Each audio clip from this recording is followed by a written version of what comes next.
Court of Appeal set aside the entire judgment delivered by an Accra High Court presided over Justice Audrey Kokovite. Court correspondent Fatal Bayaga reports. In a notice of appeal filed on July 28, 2026 at 1:40 p.m., Chairman Wontumi and Akoto Mining Limited indicated that they are dissatisfied with the High Court's decision and are asking to have the judgment overturned. The appellants are challenging the entire judgment of the court and are asking the Court of Appeal to set it aside. Among the grounds of appeal, they argue that the convictions are unreasonable and cannot be supported by evidence presented during the trial.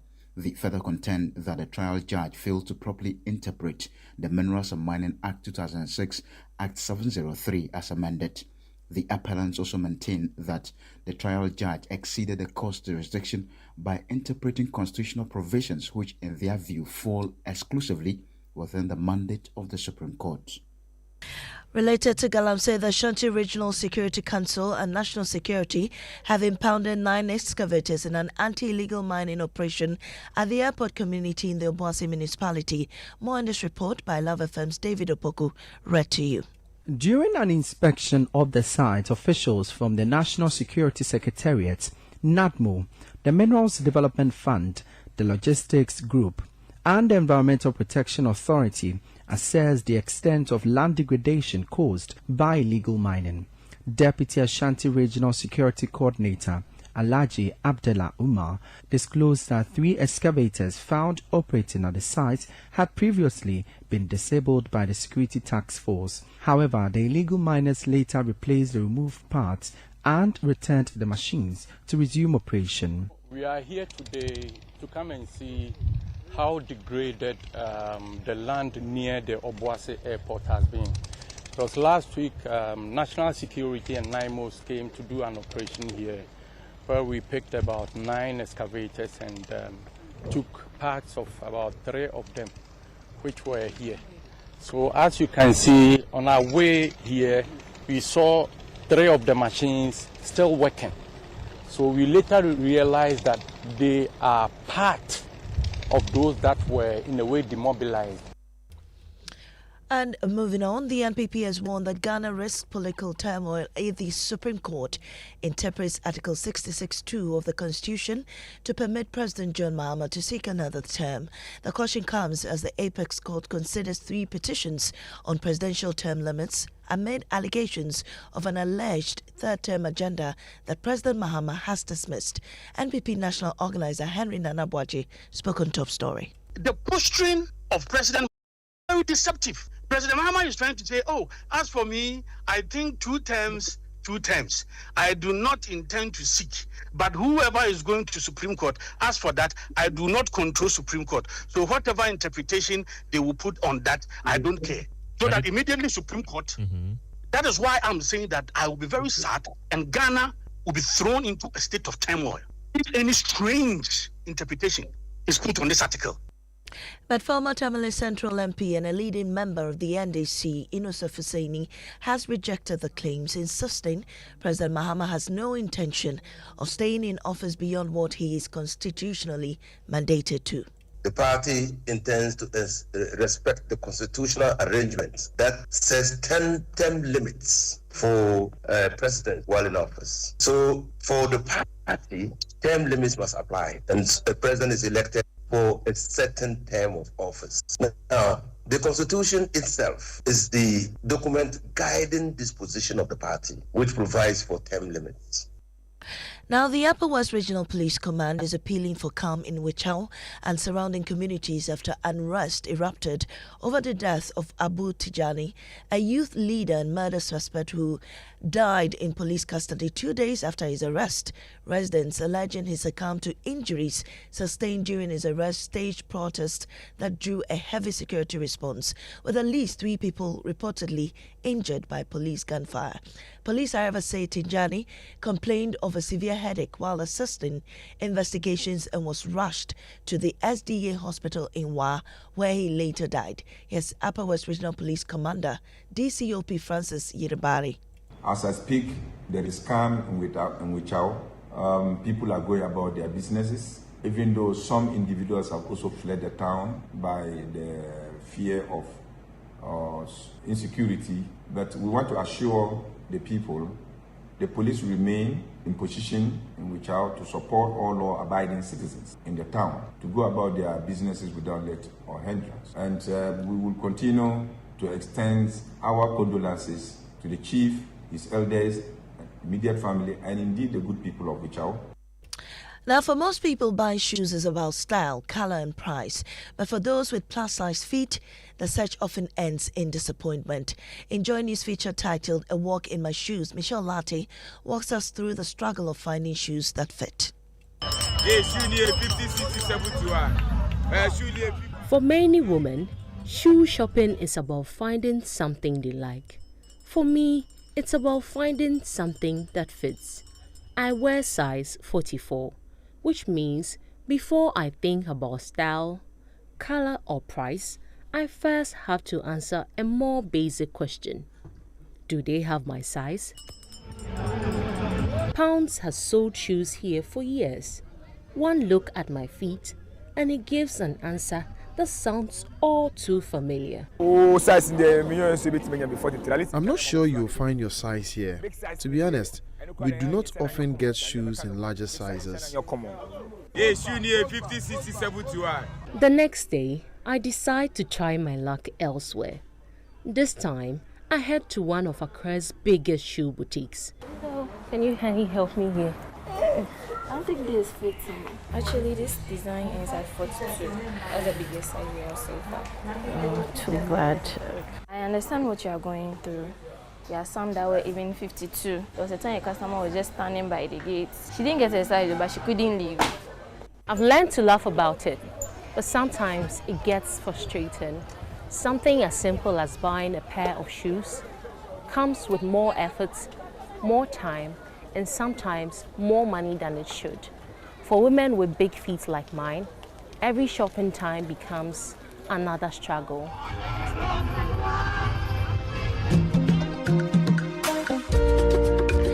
And 2 years after missing out on the National Science and Maths quiz, St. Monica Senior High School has booked a return to the National Championship, overcoming Presbyterian Senior High School Bompata in a tense contest. The Munchi girls maintain a close lead, finishing round 3 with 46 points before clinching the final victory with 49 points. And Michelle Latte again caught up with the team after the victory. Listen. Okay. Feeling after your school won this particular win? I'm very excited about this because you have waited for so long. You guys can't even express how I feel. Right now, it's all As your school heads to the nationals, what should we expect from you? Expect nothing but the best. What schools are you looking forward to beating when you go out to the nationals? St. Louis, Asantua, Opokuware, and Prempeh. We are waiting for them. We are coming with it. Next time, we are not coming to Jota. And that's how we end this morning's bulletin here on Joe 99.7 FM. Up next is business on the Super Morning Show. Oh, jump on now. Go. Gugomi, at what time will you come back where I don't hear the sound of your car? Why you buy new car? No, I don't change my car. It be the same, right? It be the fuel way I change. Way one shouts it. Ever since I started using the all-new Excellium Premium Fuel, fortified with 3-in-1 action. Oh, Joe, now my car they run like electric car. No, so this is the type of fuel where they want to. Because now engine they cost. Where they want for way if I buy it, it go protect my engine. And with the small way I buy, I'll go drive, sir. Absolutely. It's like strapping a turbocharger to your engine and giving it a protector. And what they bust my mindset be the 3-in-1 action, no? Excellium they prevent up to 99% of deposit. It be anti-wear, some be anti-corrosion. Won't pay when I open there. Hey, so where can I find this magical fuel? Just head over to any Total Energy service station and your car will thank you. Hey, then make a finish my gobe fast, then rush go Total Energies. My friend, but why your hand my gobe inside? I give you info. Make a feel the gobe too small. Go. Excellium is designed to protect your car engine, decrease fuel consumption, and lower CO2 emissions. Don't say fuel, say Excellium. Choose Excellium, choose quality. When I say Absa, you say yes. After Bakiti, we go say yes this 2026 till your jobs start dropping down. Yes, you listening to me right now. I know you get dreams. A work is here. And they work it well. Like me, I want to buy that Porsche car I've been dreaming of. I move into my dream house. No landlord will say me. Join the Absa family and let's help you say yes to your dreams with tailored banking solutions from loans, mortgages, credit cards to digital banking and more. Make 2026 the year of yes with Absa. Your story matters. Who dey brush? We dey brush them. Who dey brush? We dey brush them. Brush your teeth. Brush your teeth every day and night. Slide the gems and tackle them. Brush the gems away. England gems, we go brush them. Croatia gems, we go brush them. Panama gems, we go brush them. We go. Whatever the germs, brush them away with the new Pepsodent, now in limited edition World Cup packs. This advert is FDA approved. Mr. Teacher, please, what happens when the children come to school? How is it that they leave home very neat and return looking so different? No, stop action, mommy. All the learning and sports demands a lot of energy. So those sweat stains, torn uniforms, and dirty shoes, they show that your kids have been very active. Yes, you need 50, 60, 70. You need 50, 60. Shopping for shoes should not be this difficult. At least, that's what I tell myself every time I step into a shoe market. Today, I'm back at Tema Station, and just like every other visit, I arrive hopeful because somewhere among these hundreds of shoes, there might be a pair that fits. Yes, you need 50, 60, 70. For many women, shoe shopping is about finding something they like. For me, it's about finding something that fits. I wear size 44, which means before I think about style, color or price, I first have to answer a more basic question. Do they have my size? I know the exact type of shoe I want, but the problem is getting my size. Usually, because of my experiences, this is where the real challenge begins. So small. Tema Station is one of those places where many people come hoping to find a good pair of shoes without spending too much. The choices seem endless. Heels, flats, and sandals. Shoes of every shape and color. But experience has taught me that having plenty of shoes is not the same as having my size. After minutes of searching, I call for help. Pounds has sold shoes here for years. One look at my feet and it gives an answer that sounds all too familiar. Big size need here. And look at the young send on your commons and the mechanical crash. Big size and on your common. Because big size and the money also cry it me to call shop. Between you go shop. Once I added the bar, boy, 50 Ghana. We see everyone 50 Ghana club. I no boy or the analysis. And so boy, 39, 50 Ghana club talk. Because price ni call you my internet so buy a baby size no shop. He says it casually, as though he has delivered the same verdict countless times before. And as I look around at the sea of shoes surrounding me, the irony is hard to miss. There are plenty of shoes to choose from, just not in my size. Price need difference. What tall you saying? Big size is so tall. Big size between 120 and 150. As normal shoe 38, 39 days. You say never go for 40 Ghana. And so size in the millions a bit maybe 43. At least you can have a friend maybe. Yes, shoe near 50, 60, 70. Shoe near 50, 60. Eventually, I leave without buying anything. And unfortunately, this is not unusual. Super Morning Show is always the best bet on Joy 99.7 FM. And on a very cool or cold morning like this, a hot cup of chocolate or Leclerc coffee should make you start your day very well. Yeah, the spirit. or a Croupon coffee. Yeah, you know, we have a lot of coffee producing communities in Ghana. Oh, wow. We have a Croupon, there's Silly Coffee and the Cooperative. You go to Leclerc There is Kawamoka that works in the Leklebi, and then there is also Gold Coast Roasters that also works in the Leklebi area. And I know off the top of my head about 3 big coffee companies in the country sourcing local coffee. Wow. And some others. So when you wake up, do your cocoa, do your local teas, do your Ghana coffee, and keep warm. Keep warm. Right, so that you can work for the economy. Daryl, good morning.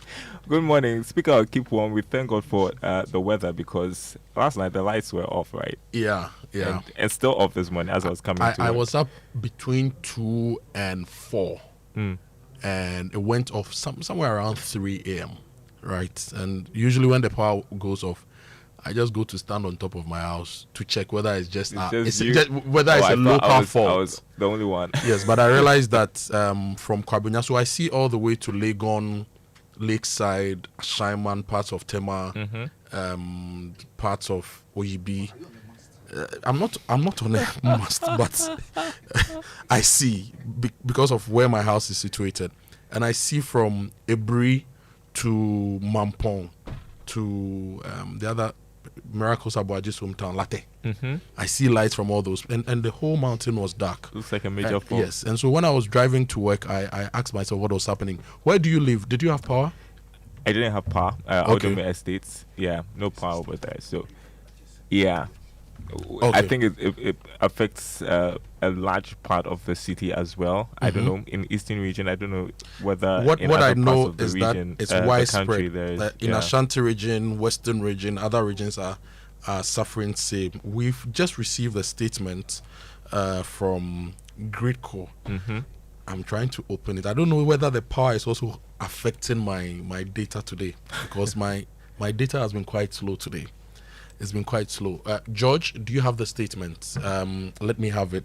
And okay, so we have a statement from the Ghana Grid Company, and the statement is dated 29th of July 2026. It says power system disturbance. That's the caption. And the statement reads, the Ghana Grid Company Limited, Gridco, wishes to inform the general public that the National Interconnected Transmission System experienced power system disturbance approximately at 3:11 a.m. on Wednesday, 29th July 2026.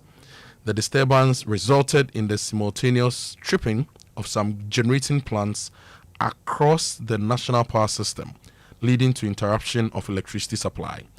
Gridco has activated its established system restoration procedures.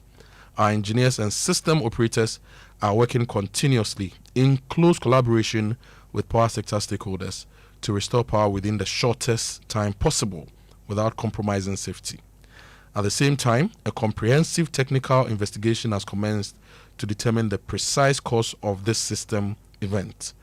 Gridco sincerely apologizes for the inconvenience and appreciates the patience and understanding of the public during this period.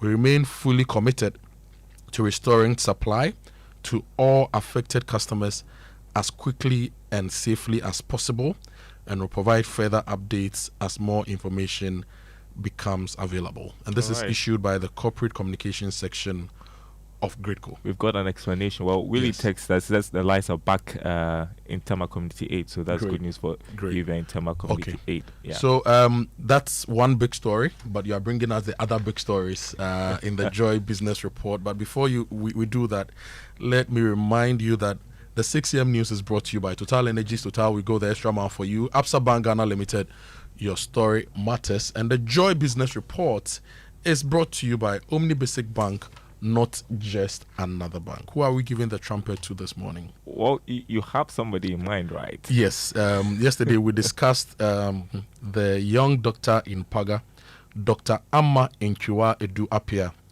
who was given a 20,000 cash reward from the Paga Youth Movement for accepting posting to the Paga Hospital. Oh, wow. And she donated the entire amount to purchase medical equipment and supplies for the facility. Everything. Wow. The 20,000 cedis. Wow. She donated everything to buy medical supplies and equipment for the hospital. And we believe that is an act of selflessness and an act of sacrifice. And we want to give her the trumpet this morning. Of course, we've got to look for her and speak with her as well. Yes, so Dr. Amma, the trumpet is for you. God bless your heart. This morning. Trumpets!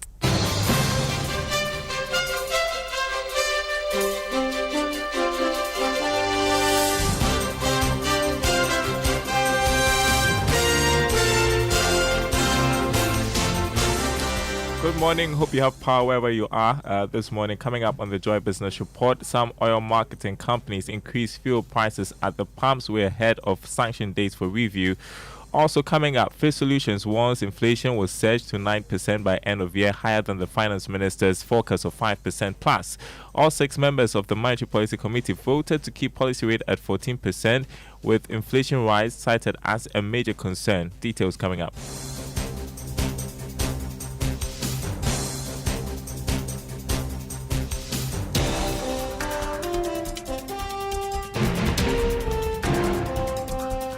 My name is Daryl Powell. Thanks for being with us. Hello to our friends listening from Koforidua on KTU Radio. First up, some oil marketing companies have moved to increase fuel prices at the pumps way ahead of the August 1 sanction date. We have details in the following report. Under the current price deregulation policy, oil marketing companies are supposed to review prices at the pumps on the first and the middle of each month based on current developments on the market. However, the framework still gives the oil marketing firms some room to review their prices as long as they inform the National Petroleum Authority ahead of this move, and it's within the band of reviewing prices. Joy Business checks over the past 1 week showed that some oil marketing companies have been going up on prices. For example, one can talk about a major player, Star Oil, and another, Zen Petroleum. But for these players, they are responding to current developments on the world market and decision by bulk oil distribution firms to increase prices locally. This is to ensure that they don't lose out.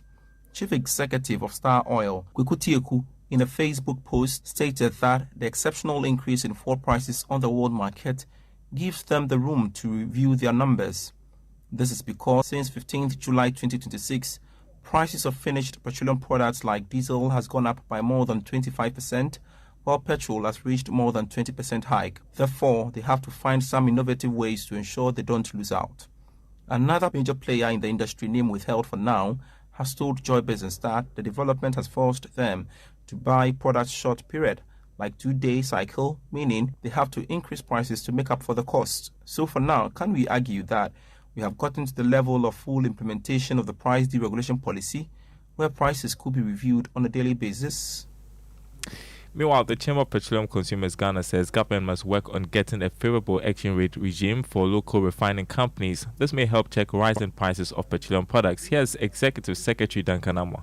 I was of view that government saw this coming, and for which it decided to get some of the refineries, Central and Tor, to process our local crude. But when we met with Tor last week, the indication we got was that they are simply doing a commercial transaction, which is to say that they are paying for real-time prices for the crude, and again, they are also paying in the dollar index. So back to the question of the cedi. Just a week ago, the cedi was struggling. If you put that together with international benchmarks going up, the effect is what you are seeing at the pumps. But that was Executive Secretary of the Chamber of Petroleum Consumers Ghana, Duncan Amwa. Fitch Solutions, a research wing of credit ratings firm Fitch, is warning that inflation will rise in the coming months to hit 9% by end of year. This is far higher than the Finance Minister, Dr. Kassala, to Forson's latest forecast of 5% by December, despite the tensions in the Middle East. Speaking at the PwC webinar on the Media Budget Review, Associate Director Mike Kuniga says this will be as a result of the cedi's depreciation. There are really two key reasons for this. First, demand in the economy is very robust, and that should start to generate some demand pull inflation in the economy. But the more important driver, I would say, is the exchange rate, right? So while we expect the cedi to remain broadly stable over the next couple of quarters, a very big part of why inflation has been so low in the first half of the year is that the cedi was stronger on a year-on-year basis. But because of base effects, you can see this on the chart on the right, by the way, the cedi is now weaker year-on-year. Now, what this means is that imported price pressures will become more pronounced, and that's going to push inflation higher, overtaking the Bank of Ghana's target range in early 2027, and also reinforcing our view that economic growth is going to cool a little bit next year. We're not going to go back to the very high levels of inflation we saw over the last couple of years. You heard the thoughts of Associate Director at Fitch Solutions, Mike Kuniga, but technical advisor to the Finance Minister, Dr. Theo Champong, seems to disagree with this projection. Let's hear his arguments. We're still, as of the last reading, below the band that we had set for ourselves. So the band is 8% plus or minus 2, and that then means that we're looking at 6 to 10% inflation end of year. We have no cause to believe that inflation, even if conflict escalates further in the Middle East, would end the year going above the band. We've done quite a lot of work around that. I think, of course, what is a little bit, you may say, concerning really becomes on the transport or the services side. You had technical advisor to the Finance Minister, Dr. Theo Echampong. Now, all 6 members of the Monetary Policy Committee of the Bank of Ghana voted to keep the rate at 14%, the policy rate that is. This was captured in the minutes of meetings released by the Central Bank in terms of submissions made by each member. Now, the document shows that all members were worried about inflation outlook despite improved economic indicators. That's why they waited to adopt the wait-and-see approach in responding to the threats. Now, a reminder that the governor of the Bank of Ghana, Dr. Johnson Esiama, does not vote unless there is a tie. So even though the members were 7, only 6 voted in determining the policy rate. It's the first time, maybe, that all members have voted in recent times to hold the rate. Now, the total value of mobile money transaction has reached record levels ending June this year. Bank of Ghana data puts the amount at 2.3 trillion cedis. Details in the following report. The Bank of Ghana data showed that the spike in the numbers had been influenced by more businesses and individuals turning to the platform for various financial transactions. This was evident in the total number of transactions done on this platform, which has hit record levels. This was evident in the total number of transactions done on this platform that has also hit record levels. The total value of funds in mobile money wallets kept with commercial banks also reached 219 billion Ghana cedis as at the end of June this year. The data again revealed that active mobile money accounts was pegged at 26.4 million Ghana cedis in June this year, whilst active agents stood at 546,000. Turning to other news, the Bank of Ghana says improving lending conditions makes a strong case for regulatory reforms to help improve the situation.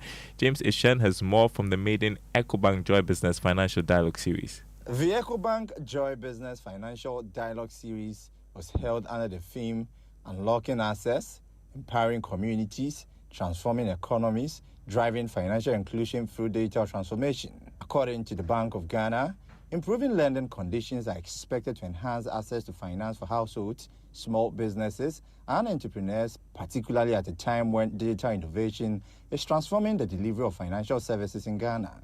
The number of initiatives that we are bringing to the ecosystem, we being intentional from moving from access. Speaking at the dialogue, Executive Director and Regional Head of Corporate and Investment Banking at EcoBank Ghana, Henry Ampon, said the bank has made deliberate investment to ensure more Ghanaians easily access banking services and participate in the formal financial system. For decades, EcoBank has been committed to bringing banking closer to customers, not the other way around. We recognize early that the future of banking will be digital, accessible, and borderless. Meanwhile, Chief Executive Officer of Mobile Money Limited, Shaibu Haruna, disclosed that the company is developing a more robust digital ecosystem to support businesses and deepen financial inclusion. Bringing people into the ecosystem. And I think the numbers, the statistics have been shared this morning in terms of the inclusion statistics. But I like the discussion and where we are pivoting on, which is around how do we drive financial health or financial well-being. The maiden EcoBank Joy Business Financial Dialogue Series brought together policymakers, fintech firms, and industry experts to explore how digital transformation can deepen financial inclusion and drive sustainable economic growth in Ghana. And in today's fast-moving industrial economy, efficiency is everything. Everyday goods, raw materials, and finished products move through factories, warehouses, and ports, powered by businesses providing the equipment that keeps industry running. One such company, Halcyon MH Limited, a Ghanaian-owned enterprise that has built a reputation in the material handling industry, supplying forklift trucks, warehouse equipment, and maintenance solutions to businesses across the country. Today, the Joy Business Van visits Halcyon MH. I'm Francis Ajoble, the MD and one of the founders of Halcyon MH Limited.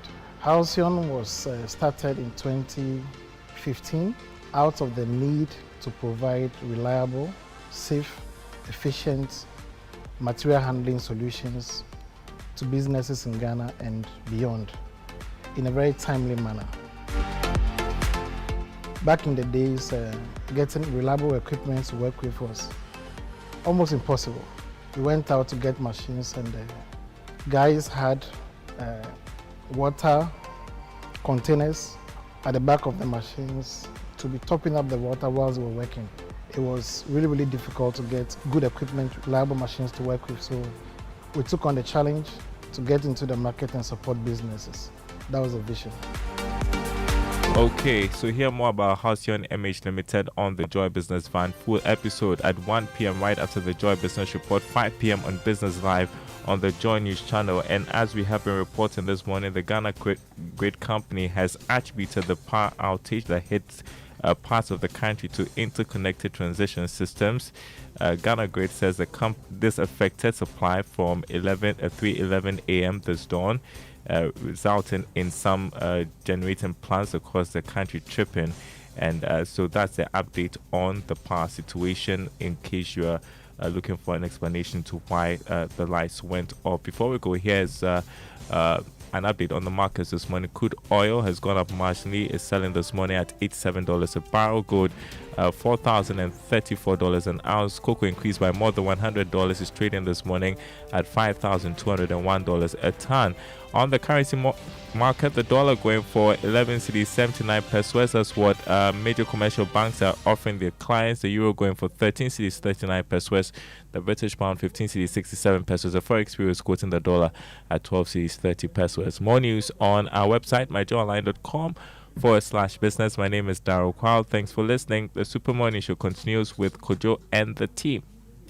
Thank you, Daryl, for bringing us the Joy Business Report. It's time for our inspirational song. Can you guess what I'm going to play? I don't know. Surprise us. You used to be good at these guesses, eh? Not anymore. Anyway, this is Kingdom from Maverick City, Kirk Franklin, and the rest of the crew. Enjoy this one. Nice one. Lord, let your will be done on earth as it is in heaven. Help us to love and see each other the way you love and see us. Come on. My heart is always long for something more. I search the stars to knock on heaven's door. Creation groans for God to be revealed. Every wound we carry will be healed. My eyes on the sun, Lord, your will be done. Thine is the kingdom, the power, the glory, forever and ever. He finished my story. We're singing freedom, our testimony. We'll be singing forever. Amen. We'll be singing forever. We'll be singing forever and ever. Amen. Beautiful each color that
created you to fly.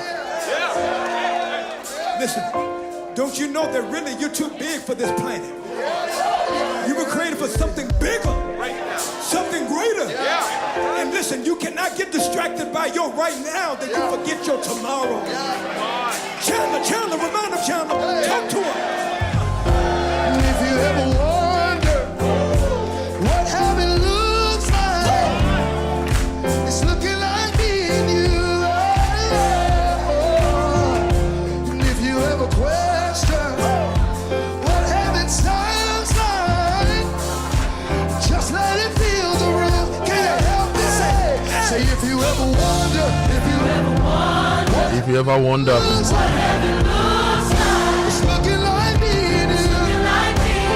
if you ever wonder what heaven looks like, If you ever question, I want to edit the lyrics to say, if you ever wonder what heaven looks like, it's the earth that we maintain very well, it's the kindness that we share, it's the honesty and the stewardship we give to humanity. We can enjoy heaven on earth before we enjoy heaven. This is music from Maverick City, Kirk Franklin. Title of the song is Kingdom. Brakweku, good morning. How are you? Kojo, morning. You good? I'm good. What the year? Na year die na say me Samuel da mintimina me is suspect, but Jamani day. But did you have power? No, I mean I woke up and everywhere was dark. In fact, future lawyer there, they should have spared you. I want to me call socket no. O socket I kettle so also like man, I say me need to bring me kaka. Then I just take my time and then I realize there's actually light out. Yeah, You know, we're so in the how Ghana to, winter. You know, so how to manage the cold weather like that. Yes. And then driving here, it's just dark all over. So I thought, just Medina or something. Yeah. Then right from Medina up onto this place, there's not a single community that I passed through that had lights. So Gridco then I has just released thought, a statement. Yeah, I've just seen a statement where they confirm it. And then it appears it's nationwide. Everywhere else, there's just no light. And this almost nationwide blackout has also revealed something. You were talking about street lights the other day, and we've spent millions fixing solar street lights across the country and across the region. So Ghana going dark should let us see the solar street lights at work. All of them But unfortunately, from my home to the office, the areas that we fixed the new solar street lights, they were there, but just about 50% of them were working. The other street lights were practically not working. And I think that as a people, we need to take serious things seriously. You cannot spend millions of dollars fixing solar street lights only for them not to work properly in a month after they were fixed. It's just not right. Anyway, let me bring the fuel tip. Empty lubricant, chemical or fuel containers should not be reused carelessly for other household or workplace purposes. Residue can remain hazardous long after the container looks empty. Dispose of them responsibly. And this is a message from Comac. And that brings us to Say It Right, which is brought to you by Kingdom Books and Stationery. Kingdom Books, quality and affordability are hallmarks, and Societe Generale Bank Ghana. The future is you. Something must be done. You say either, I say either. Nimwizi, Kojo, where do you stand on the whole iPhone-Android debate? well, I've had occasion to use both, and I suppose each has its merits. How diplomatic of you. Although I think in Ghana, those with iPhones are fewer in number than Android users. You're probably right. Wait, did you miss the redundant phrase I slipped in there? You said fewer in number, didn't you? Well spotted. I knew it was deliberate. Of course it was. Now, whenever you say fewer, you always mean in number. You couldn't possibly mean fewer in color. Or fewer in gender. Exactly. It is sufficient to simply say fewer. Everyone will understand you perfect. So we can all say it right.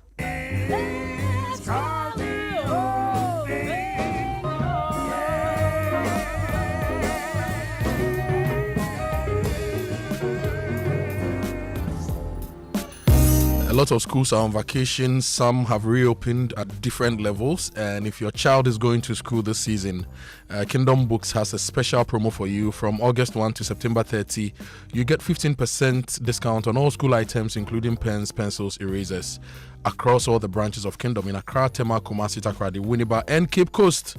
You can call them on 0302 764 101, email info@kingdomgh.com, or shop online at kingdomstoreonline.com. Kingdom Books, where quality and affordability are both assured. Terms and conditions apply. Now, SG Bank, Societe Generale Ghana, is supporting SMEs. If you're an SME, make Societe Generale your bank. They have solutions across the board for you. If you're looking for finance lease solutions, if you're looking for a loan to boost business growth, the Boafu loan is there for you.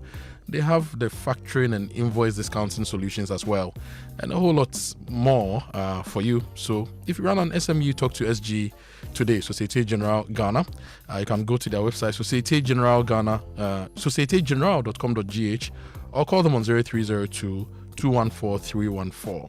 They are running this promo between now and September.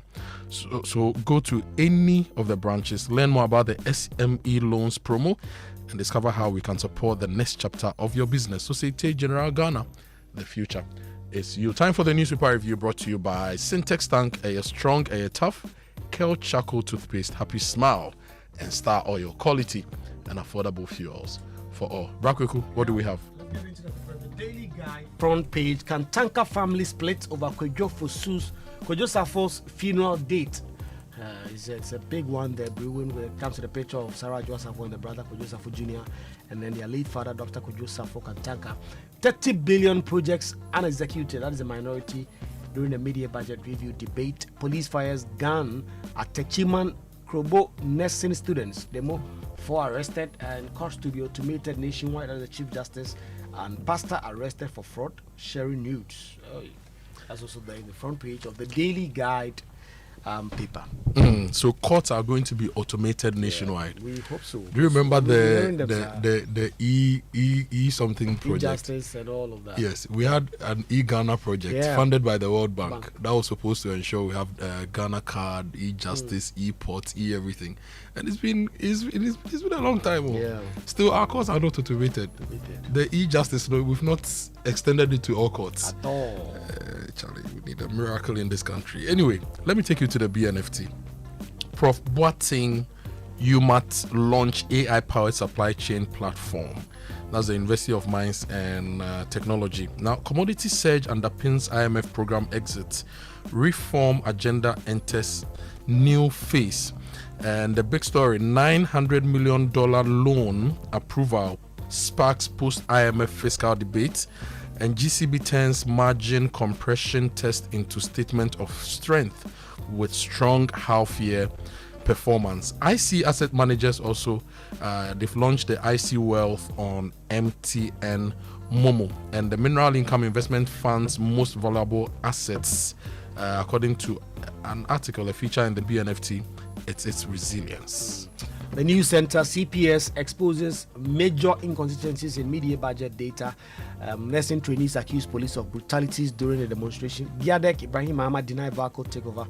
But what is the way forward for the $600 million investment required if workers are opposed to strategic invest? That comes to the photo of the Giadek CEO and Mr. Ibrahim Ahmad. And Goldfields, 74% of Takwes Mines value stays in Ghana. Goldfields is still fighting for that lease. It is just about 7-8 months to get that done, or they would have to go away. And nearly 2 million Ghanaian youth idle.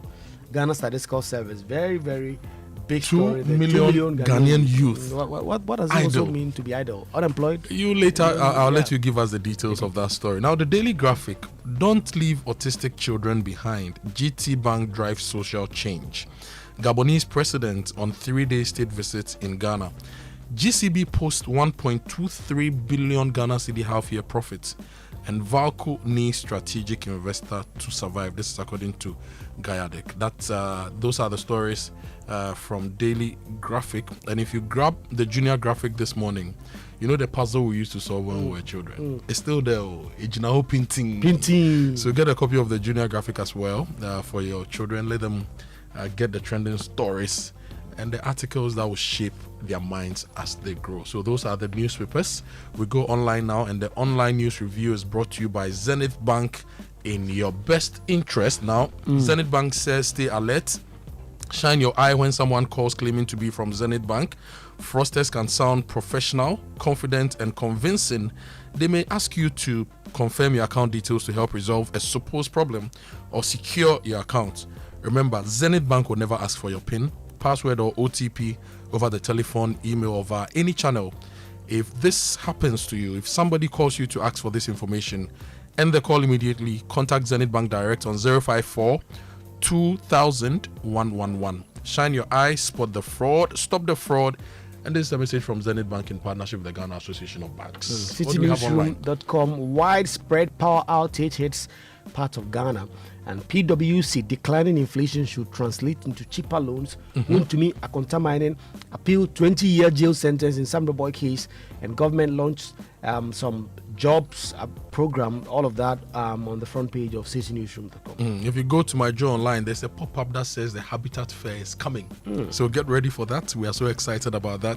But the top story: Gridco begins restoration after early morning power system disturbance hits the national grid. Don't rush this law. Upon Nkrumah demands farmers be heard before cocoa bill is passed. Murder suspect dies in hospital after leading police to alleged burial sites. And Wontumi challenges conviction, files appeal against High Court's judgment. New cocoa pricing formula will leave farmers worse off, upon Nkrumah warns. And government launches national urban policy and slum upgrading strategy to tackle flooding and housing challenges. What happened to the slum upgrade we wanted to do with Nima? Atachia at the time was the Works and Housing Minister, and then the one we did at the Odona, I always stood there and said we wanted that place to be like the London Bridge, the Agbogloshi restoration. So what has happened to all of that? The thing with this place is that we launch programs after programs. Yes. We get some donor funding, we get some loan, do some nice launch, spend some nice money, use the rest of the money to buy cars, brand them, this place development, and then we go to bed. And then we don't do the real work that will transform the communities that we intend to do until the next donor funding come, and then we move to the next community to pretend to be doing the same thing, and then we move on. We just keep moving on in cycles. Yes, and when we manage to start projects, we don't do the project management so well that the project is executed on time to benefit people. And there are a lot of projects abandoned across the country. Look, we have 24-hour markets coming up, and there are a lot of markets abandoned across the country, and we don't know the way forward for them. If you go to Golokwati, I cited this example the other day. There is a market being built in Golokwati. It's not being completed. It's not being used. About 5 minutes drive from that market, we've gone to clear land to build a new 24-hour market. So, like the Vice President's residence, for example, it's been there for about 10 years. $12 million sunk into the thing. It's not been completed. So it's our money, our taxes, sunk into things that are not giving us returns. We need to do better, but let's go into the papers. Talking about news details, today there's a big case. The Supreme Court is supposed to issue its judgment in whether or not the OSP has the independent power to prosecute without the authorization of the Attorney General. So it's a big one that we have to look forward to. We know that a private legal practitioner, Noah from Adamte, went to the Supreme Court saying that, if you read Article 88, the Attorney General has the prosecutorial powers. And if you look at Section 4 or so of the OSP Act, Parliament could not have enacted a law that gives or forces the Attorney General to donate his prosecutorial powers to the OSP, for which reason he's asking for parts of the OSP Act to be struck out as unconstitutional. The debate has gone on, and today the Supreme Court will issue its judgment. As we speak, the OSP's prosecutions have all grounded to a halt. They've all been grounded. And a lot of issues are coming up. They are not able to prosecute. In fact, even Keno Furiate's lawyers referred to this matter in their immigration application before a U.S. judge and all of that. So today we'll get to see So what happens in the Supreme Court today is very important for the anti-corruption business. If we are to get it right, if we are to recalibrate, if the OSP is going to be given enough fuel to move forward, it all happens in the Supreme Court today. Sedna is also going to court today. We are getting the judgment in the appeal is, I think, on Friday. It's on Friday. It's on Friday. The judgment in the appeal, because she's filed for an appeal, and she's also been asking for appeal, bail pending appeal and all of that. But the Court of Appeal will make the determination by the end of this week. Let's get into some of the big stories. Kantanka family split over Kojo Safo's funeral date. And a family rift has erupted over the burial date of the late Apostle Kojo Safo Kantanka, founder and leader of Christo Asafo Mission. Former Dominica MP Sarah Jo Asafo, who is the first child, insists the funeral will be held on 30th July by the current leader of the Asafo Mission. Israel Kojo Safo Kantanka has dismissed the date as false, describing reports circulating on social media and in some media outlets as inaccurate. So this is Kojo Safo Kantanka, a very, very distinguished Ghanaian, dead and to be buried, but a lot of issues coming up. Anyway, let me take you to page 4 of the news center. Nearly 2 million Ghanaian youth idle. This is according to the Ghana Statistical Service. The story says almost 2 million young Ghanaians are neither in education, employment, nor training, raising fresh concerns about the country's ability to harness its growing youthful population for economic growth and national development. The alarming figures released by the Ghana Statistical Service to mark World Population Day show that about 2 million people aged 15 to 35, representing 19.5% of Ghana's youth population, were classified as NEET, as in neither in education, employment, nor training, as of the third quarter of 2025. The data was published under the theme, Investing in Ghana's Future Through Healthy, Skilled, and Empowered Young People. So this is the Ghana Statistical Service speaking. Yeah. That almost 2 million young Ghanaians are neither in education, employment, nor training. Luckily, we have a Ministry of Youth Development, right? It should be one of the KPIs. So, for example, at the end of this year, the ministry should be able to come and tell us that the Statistical Service report said we have 2 million young Ghanaians, neither in education, employment, or anything, right? Or skills training. But we've been able to correct that by, say, getting 500,000 of them in either education, employment, or some form of training. We have a lot of ministries and agencies that are supposed to solve these problems, but every year we throw these statistics out and it doesn't seem to improve. But then you hear a politician also saying that we've created 1 million jobs, and sometimes there's no way to prove how those jobs were created or enhanced. So 2 million young Ghanaians, a nation of 33, 34 million, if 2 million of your population are neither in education, employment, training, or any form of economic activity or capacity enhancement, it's a big national security problem. It's a big one. Hopefully we look at it, because Charlie, I mean, there are so many, people I completed university with many years ago who are home, who are idle, who are actually actively looking for something, they are not getting it. It will be interesting to see what government does to this. And then courts to be automated nationwide. Chief Justice speaking in the Daily Guide, it says Chief Justice Paul Bafuboni has disclosed that the judiciary is set to commence the automation of courts. Hold on. Please speak into the mic for me. The Chief Justice, Paul Bafuboni, has disclosed that the judiciary is set to commence the automation of courts across the country starting October 2026 as the institution positions itself to enhance justice delivery. The initiative, which will start from the Supreme Court to be followed by the Court of Appeal and the High Court, encompasses several innovative measures being introduced in the justice delivery system as a measure to put in place and increase access to quality justice delivery across the country. Speaking at the Durban to climax the 150th anniversary of the Supreme Court at the University of Professional Studies in Accra, Justice Bafuboni said the judiciary is formally approaching a new era through the implementation of electronic filing, electronic authentication, and electronic service of court process. It all sounds very nice. I mean, if you still go to the High Court, whatever you say, the lawyer will be saying a dictating piece. Somebody will be sitting there typing one by one, and they say, "Oh, madam, what I said, I said something else. Correct it." We have to automate court these days. We can record all the court proceedings. And then put the recording through digital systems to transcribe everything, and then once it's transcribed, you can file it. It's possible to do it.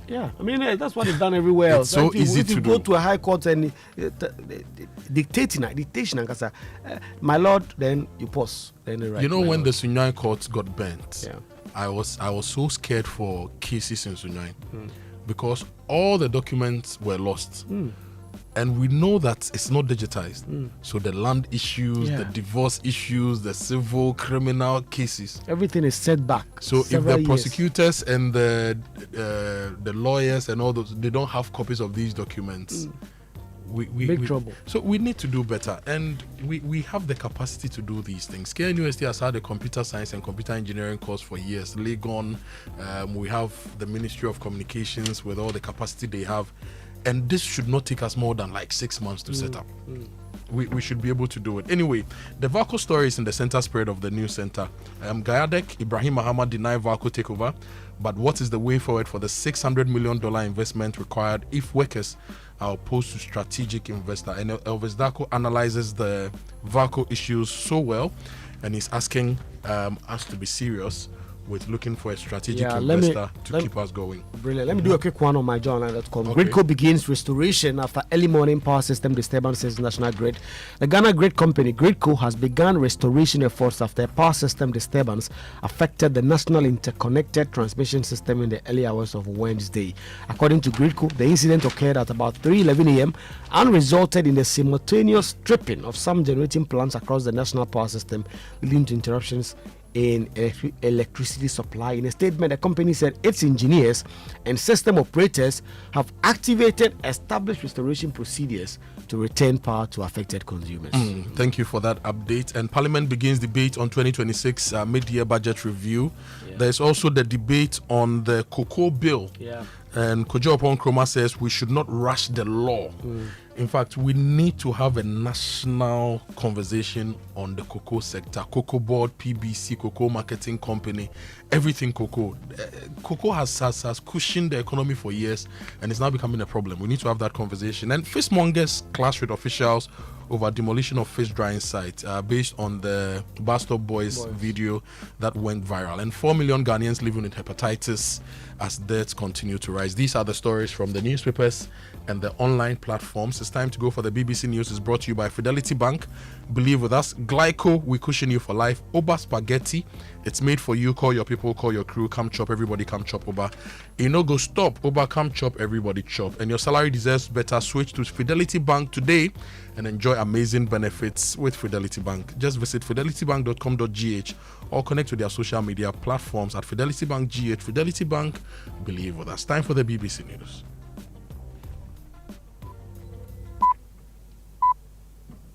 Coming up from the BBC World Service, The Interview, conversations with the people shaping our world with me, Wahiga Mwaura. For this episode, I speak to Gayton Mackenzie, South Africa's Minister of Sports, Arts and Culture and leader of the Patriotic Alliance. As South Africa marked Nelson Mandela Day, I challenge him on whether his tough stance on immigration amid rising tensions and attacks on migrants is compatible with Nelson Mandela's legacy of togetherness. This is absolutely not a betrayal of his legacy, and I'll tell you why I'm saying that. This is a legitimate concern of South Africans, where there's illegal foreigners, people with no paperwork. No country in the world allows that to happen. Why should we? South Africa is open. Our brothers on the continent have come here legitimately. Come here like a civilized human being that wants to come and contribute towards our country. Gayton Mackenzie. Hear more on The Interview after the news. BBC News with Danielle Yawowiecka. There's been a resurgence of fighting between Iran and the United States. Iran's Revolutionary Guards say they targeted a US military base in Jordan with ballistic missiles. The US military command said it had successfully intercepted the missiles and struck Iran-allied militant groups in eastern Iraq in an operation coordinated with Saudi Arabia's armed forces. Our Middle East correspondent Yolande Nell reports. There have been in recent days a number of attacks carried out against soil infrastructure, and that's what the US Central Command and the Saudis say they were responding to when they attacked these pro-Iranian militias in Iran. But this came after neither the US nor Iran had announced direct strikes in the region for the past few days. Previously, Iran had also fired these missiles at a US airbase in Jordan. Japan's Prime Minister Sanae Takaichi says at least 13 people are now confirmed to have died in Tuesday's powerful earthquake that struck Kyushu Island in the south of the country. The authorities say more than 9,900 people are sheltering in evacuation centres. Jake Kwan has this update. We've been hearing from Prime Minister Sanae Takaichi and her office, and they're saying the rescue effort is continuing. And she has also pointed out a new danger that she's concerned about is the heat stroke. Around this time of the year, Japan becomes very, very hot. It's about 35 degrees Celsius over there. And there are 37,000 homes still without electricity, without air conditioning. And there are thousands of rescue workers who are working throughout the day without any climate control. A group of organisations representing the 7 largest Jewish diaspora communities in the world says 2025 was the deadliest year for Jews outside Israel in more than 3 decades. A report by the group, the J7 Large Communities Task Force Against Anti-Semitism, found that discrimination directed against Jewish people had more than doubled since 2022 in several countries, including the UK, Argentina and Australia. Violent incidents were reported to have risen by 97%. The Trump administration has announced a ban on new foreign-made humanoid robot imports to the US over what it deemed unacceptable risks to America's national security. The move applies to advanced robots, many of which are made in China. Nick Marsh explains how the Chinese have responded to this latest decision. The Chinese embassy in Washington said that China would take all the necessary measures in response to the move.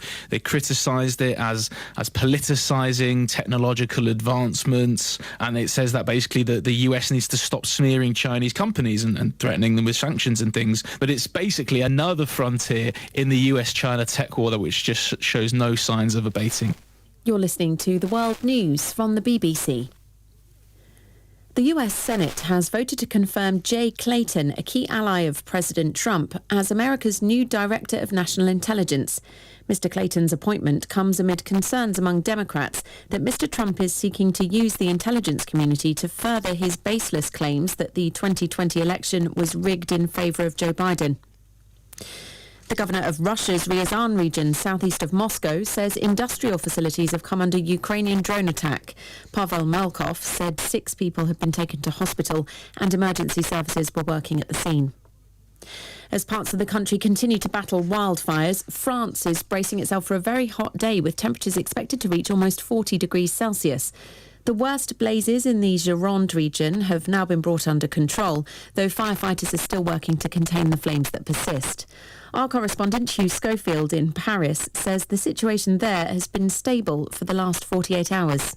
What we're all waiting for is the word from the firefighters that they've got this fixed. The word in French, fixé. And when the firefighters say they've got a fire fixé, that means they know they're in control. They've got it now. May still be burning here and there, but they are confident and they know that it'll be under control. We're not there yet because of this very, very hot weather today, because it's a very, very large area, and I expect it will happen again today, that there are more flare-up all over the place as happened yesterday, but these are sporadic and it seems being controlled in time.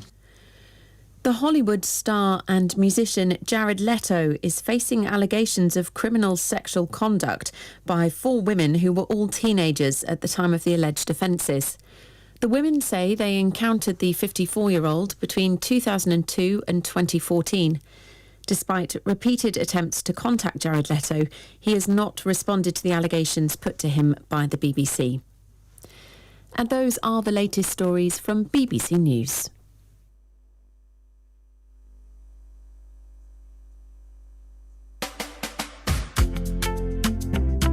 To laugh about it, but sometimes it gets frustrating. Something as simple as buying a pair of shoes comes with more effort, more time, and sometimes more money than it should. For women with big feet like mine, every shopping time becomes another struggle. The next day, I decide to try my luck elsewhere. This time, I head to one of Accra's biggest shoe boutiques. If there's anywhere I should be able to find my size, surely it is here.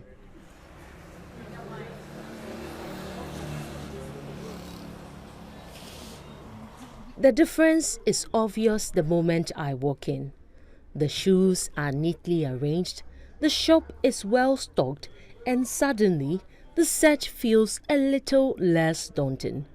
For the first time all day, I feel confident that I might actually find what I am looking for. Then I begin searching for my size.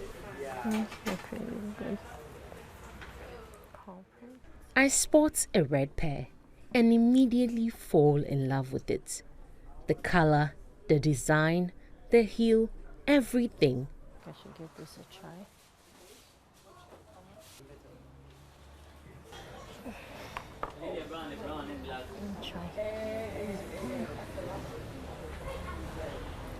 So, can you help me here?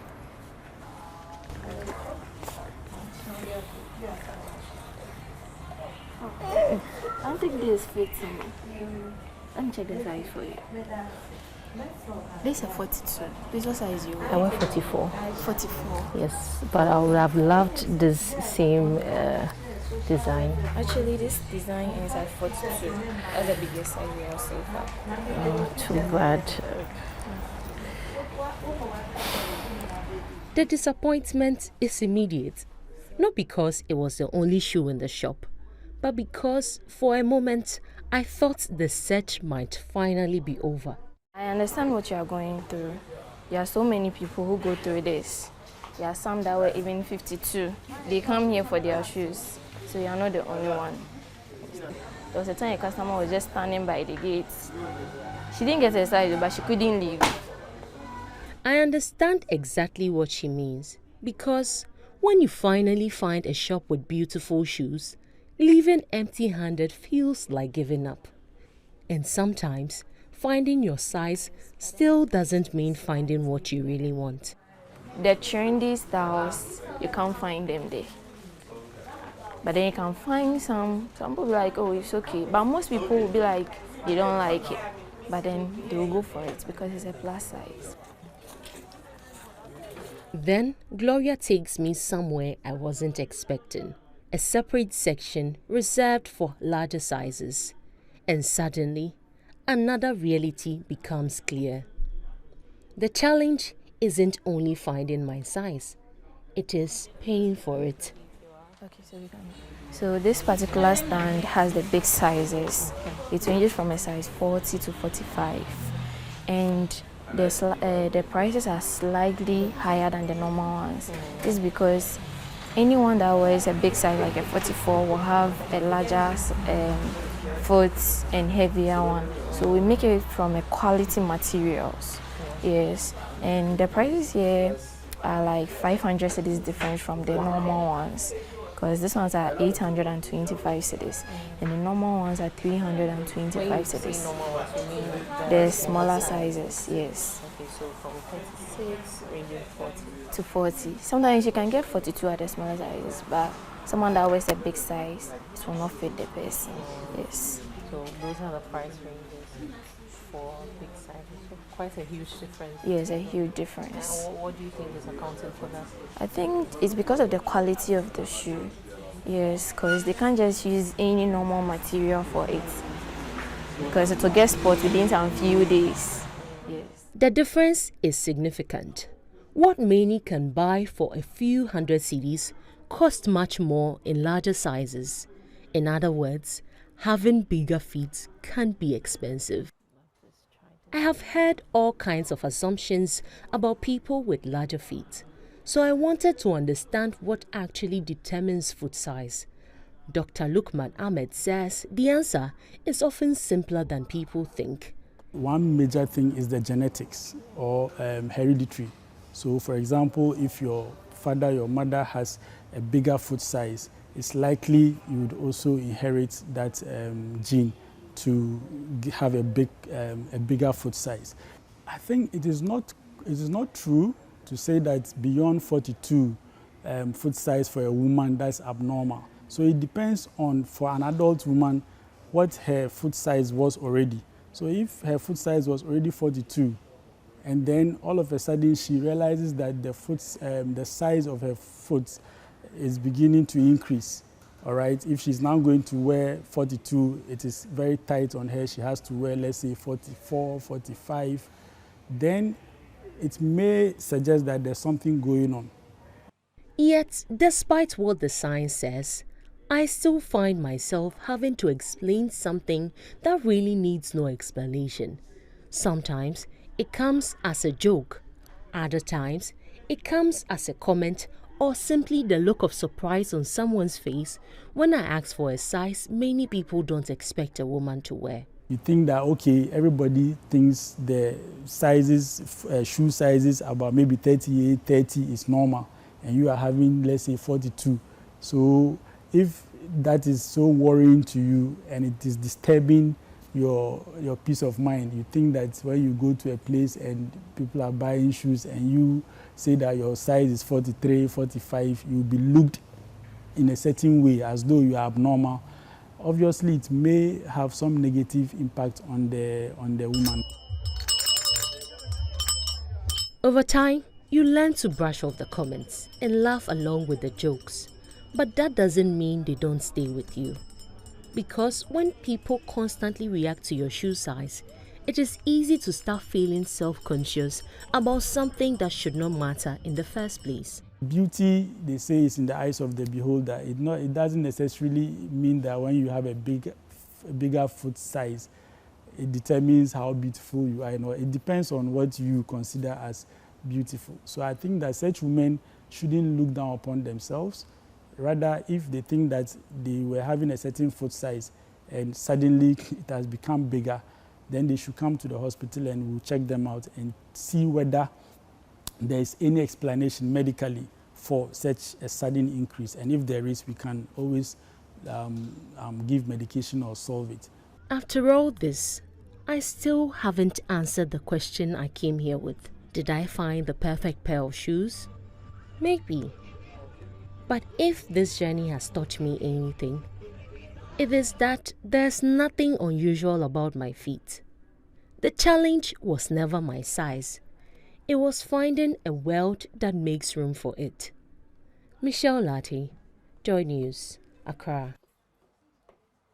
But the invitation that was extended to you to join, you will?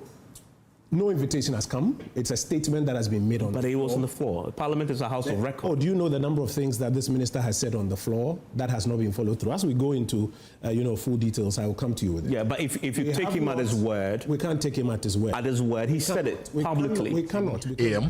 This is the Super Morning Show on Joy 99.7 FM. My name is Kojo, Akoto Boateng. I'm here with Kweku. Bra Kweku. And this morning, I'm playing this song because of what happened last night. Gridco has released a statement explaining that at 3:11 a.m. there was a disturbance on the grid which resulted in tripping of some generating plants across the national power system. And this morning, we want to get more on this. Gridco says they've already started restoring power. We've received some of your messages across the country, places where you are getting power, but we need to understand this problem and what is being done to it. And Jifa Bampo is the manager, corporate communications at Gridco. She joins us now to give us more details on this. Jifa, good morning. Welcome to the Super Morning Show. Good morning, Kojo, and thanks to you and your team. My greetings to your listeners as well. Thank you. Yes, we've read your statement. There's a lot of technical information. The National Interconnected Transmission System experienced power system disturbance. The disturbance resulted in tripping of some generating plants. Gridco has established a system restoration procedure. Please break it down for us. What happened and what is happening to restore the power for us? First, we'd like to apologize to the public, all those who've been impacted or affected by this widespread blackout. It's an unusual or rare incident that has occurred. So we sincerely apologize for this. Investigations are ongoing into this, but simultaneously power is being restored. So power restoration began very, very early in the dawn, and it's still ongoing. I understand some loads from the Akoto hydro generating station have been picked, and that means that once we get those loads up and running, we can then do the bulk supply of power to ECG for onward distribution to domestics, to consumers, to businesses.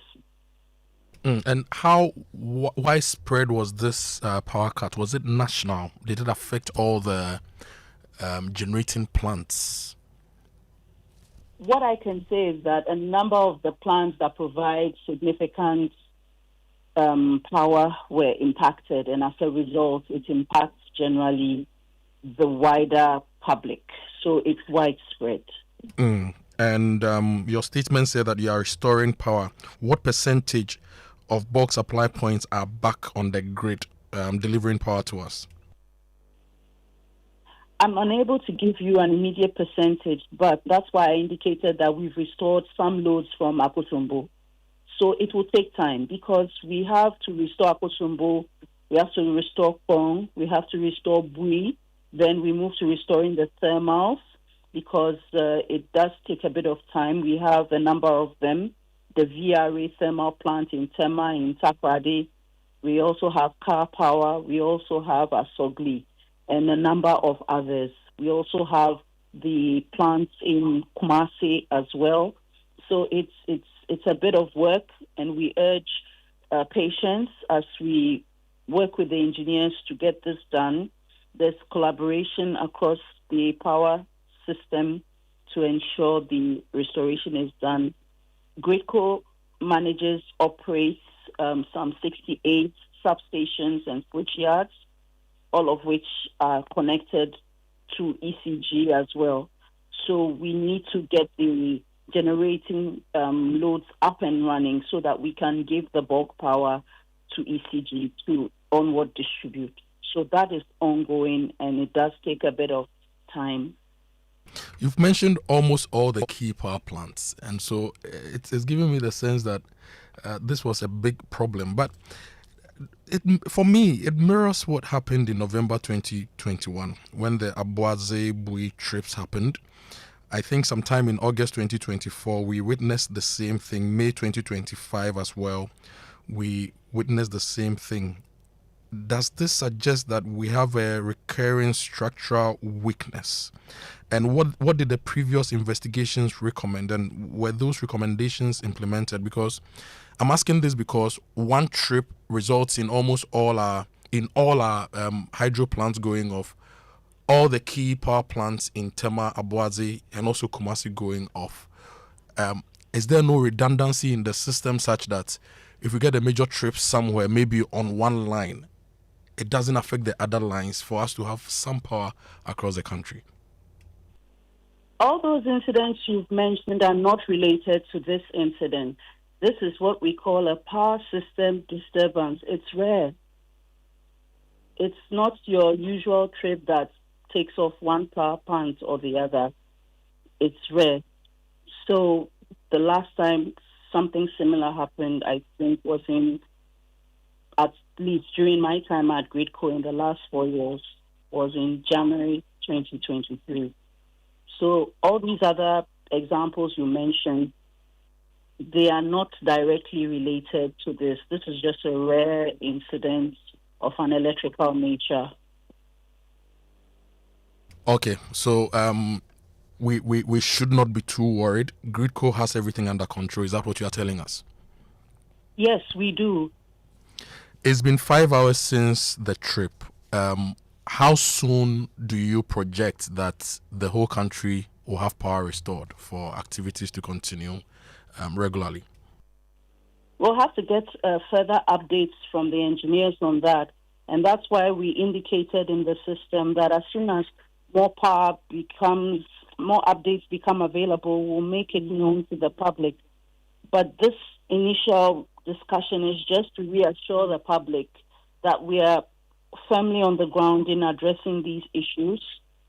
The team at the System Control Center have been at it since the early dawn, and I know that across the other substations and network, others are also working collaboratively to address these issues.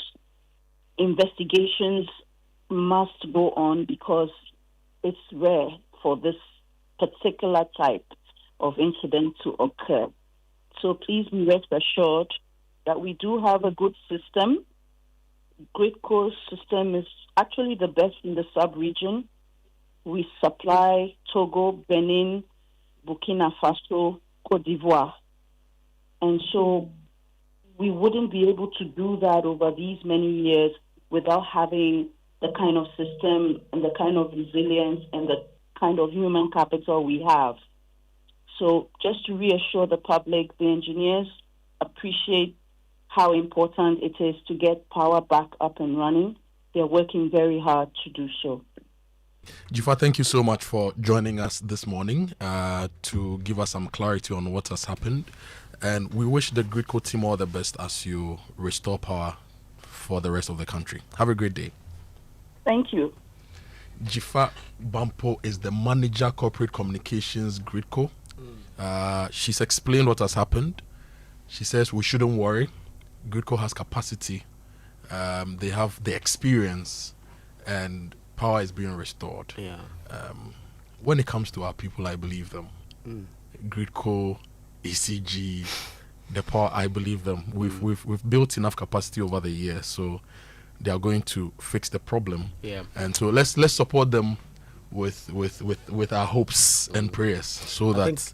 Yeah, I think already we are getting some messages about some places where power is being restored. I think on our WhatsApp console, people from Tema, some of them say that, the power is being restored. I made a tweet this morning. Some comments on there say that the lights are back. Okay, Willie says the lights are back on in Tema, but Mamprobi, there's no light according to Cynthia. Meshach is also sending one from Amasaman and all of that. So. Sakumono is off. I was marking the WASI scripts this dawn because I have to meet WAEC deadline when they went off. This one, please. I hope you didn't try to mark with the darkness, so that these are people's lives. I beg you. So yeah, I mean, I like the responses from Jifa. I mean, clearly quite measured. Okay, power restored at Ogboju. So yeah, we are getting some good headway there. And I hope we're able to, in the next few hours, able to restore power to the country. It's early morning. People are going to do business, if not cost overrun. People are going to have to purchase diesel, which is very expensive for their plans to run this morning. So hopefully we can get the power restored in the next few hours, and then we can get back to normalcy. And I hope when the investigations are completed, the report will be made public. Yeah, I mean, the last time something big happened at what do we call it? Akosombo. Yes. The investigation is supposed to be concluded now. We don't have an idea what happened. Oh, we don't? We don't. I mean, no one has communicated. Is it that publicly. it's been done and we've not followed up? Yeah, because like you say, if a matter of this national significance happened and the investigation are concluded and the minister gets the report and takes actions on it, he must communicate to the public that this is exactly what the committee found. In fact, release the report, let people read it for themselves. Unless, of course, there is a basis for which you may not do so on national security grounds or on certain very important ground. Then fine. But if not, the people must know. Because the thing about these things are, I like that you referenced a couple of them. And if you go on GRIDCO's Facebook page, with the last post there is 2025. Are you sure? Oh yeah, I just checked Ghana Grid Company on Facebook. They have a couple of statements on there. And a lot of the posts are from a very long time ago. And you see a lot of these situations, So perhaps I like that Jifa says this is a very rare situation and it doesn't happen as often and all of that. But what learning do we get from some of these experiences so that we prevent some of these things from happening in the future? But I give them all the benefit of the doubt. They are a very professional institution. They'll be able to work this out and figure it out so that people can get light instead of incurring a lot of cost this morning. Okay. So we wish the GRIDCO team all the best, but we'll be following up in the course of the day to bring you updates on what's happening. And Kweku, let's promise listeners that in a month's time, we will call GRIDCO and ask whether the investigations have been concluded and what caused this. Okay. 29th August. Let's donate ourselves as soldiers of accountability. So next month, let's ask GRIDCO what happened, so that we all learn from it to fix our economy. Anyway, talking about fixing, from now to the end of October 2026, Bank of Africa is offering short-term loans at very slim rates, slimmer than Kweku, to salaried workers. Bank of Africa understands that you have urgent needs to sort out. That's why they are giving you that quick fix loan with a quick turnaround time. Whether it's for school fees, prospectus, car maintenance, or that much deserved family vacation, Bank of Africa will sort you out fast. Visit the nearest branch or chat Fafa at boaghana.com to sign up. You may also WhatsApp 0244-338226 for inquiries. Sometimes all you need is that quick fix, and Bank of Africa, which is as strong as a group and as close as a partner, is giving you that. Also know that your security starts with you. If you don't share it, they can't have it. So shine your eyes. And this is a fraud alert by Bank of Africa in partnership with the Ghana Association of Banks. Give your business the competitive edge it deserves at Dawa Industrial Zone, a world-class industrial park spread across over 2,000 acres of prime industrial land with modern infrastructure, strategic connectivity, and a thriving ecosystem of manufacturers, heavy industries, automotive industries, textile production businesses, logistic companies, and food agro-processing enterprises within a well-segmented industrial zone. Our industrial zone is the ideal destination for growth and expansion. Position your business for success in one of West Africa's fastest growing industrial hubs. Call 0552 040 000 today or visit www.diz-ghana.com. Our industrial zone, where industry thrives. Indeed, that's where industry thrives. And this message says the issue with our streetlights has become a serious public safety concern. A significant number of them simply don't work, forcing many drivers to rely on high beams or install brighter LED headlights just to see the road at night, instead of focusing on harassing motorists. Authorities should also hold accountable those responsible for maintaining our street lighting infrastructure. You know, this morning on power, on street lights, and on the police, we have a special guest joining us in the studio to discuss the issues to do with illegal sirens, lights, beacon lights, strobe lights, and all that. ACP Alexander Kweku Obeng is a Director Education, Research and Training at MTT, the Ghana Police Service. He'll join us to have this conversation on the show. But it's 2026, and whether you like it or not, convenience is important. And the CarBank app is giving you convenience. It's giving you everything. No queue, no waiting. You send money in seconds, pay all your bills, buy airtime, check your balance, all in one place. So if you don't have that app, just get the CarBank app. Download the CarBank app today on the App Store or Google Play Store and see what simplified banking actually feels like. CarBank, forward together. Have you heard about the incredible benefits of Exilium from Total Energies? Let me tell you more about this premium fuel with its amazing 3-in-1 power. Total Energies introduces Exilium new formula, the additive enriched fuel, with its powerful 3-in-1 action that cleans your engine, extends its life, and lowers your fuel consumption. Thanks to the cumulative effects of its anti-corrosion, anti-wear, and detergent additives, Exilium new formula also lowers your vehicle's fuel consumption by reducing carbon dioxide emissions. You will drive, sir. Experience the difference with Total Energies Exilium new formula. Choose Exilium. Choose quality. Immediately you ended the conversation with Jifa. Our power was restored at Nungwa. This is Charles in Nungwa. And there was a message that came in from the Keta and Loga area. I'll read that later. So just keep sending us your messages. 055-1111-997. Where were you at dawn? Did your power go off? Has it been restored? How has it affected you? 055-1111-997. We'll be happy to read your messages on the show. Now, Valex Lease Equip Limited is Ghana's leading photocopier leasing company. Why buy a multifunctional copier when you can just lease it from Valex? Yeah. And we know that leasing saves you about 60% of the cost, and they give you free toners, cartridges, free repairs, free maintenance, follow me printing, centralized monitoring of all staff. So talk to Valex today. They are available in all 16 regions. Their website is valexlease.com, and you can call them on 0244-644-048. Valex Lease is also a wholly owned Ghanaian company. Yes. If you lease your service, you're supporting the economy. Yes, I remember the terms and conditions apply. Valex Lease, affordable document management solutions. Yeah, the message from Kotoka Courage, Angloga, Lashibi in the Volta region says, we have also affected with the people of Angloga and Keta are experiencing the power outage as well. That is the one coming in from there. Planning a trip abroad, don't wait until you are stranded in a foreign country. Get covered with Glyco travel insurance before you fly. From medical emergencies and flight delays to lost luggage, Glyco has you covered every step of the way. Visit any Glyco Live branch or call 0555-305547. That is 0555-305547. Travel smart, travel protected. Glyco, we cushion you for life. And if you are traveling locally on the Accra to Kumasi route, you need to use Oya Bus Ride. Kweku is so easy. So easy. You download the app. You can book your trip on your phone. You choose your preferred seat like you do when you are booking a flight.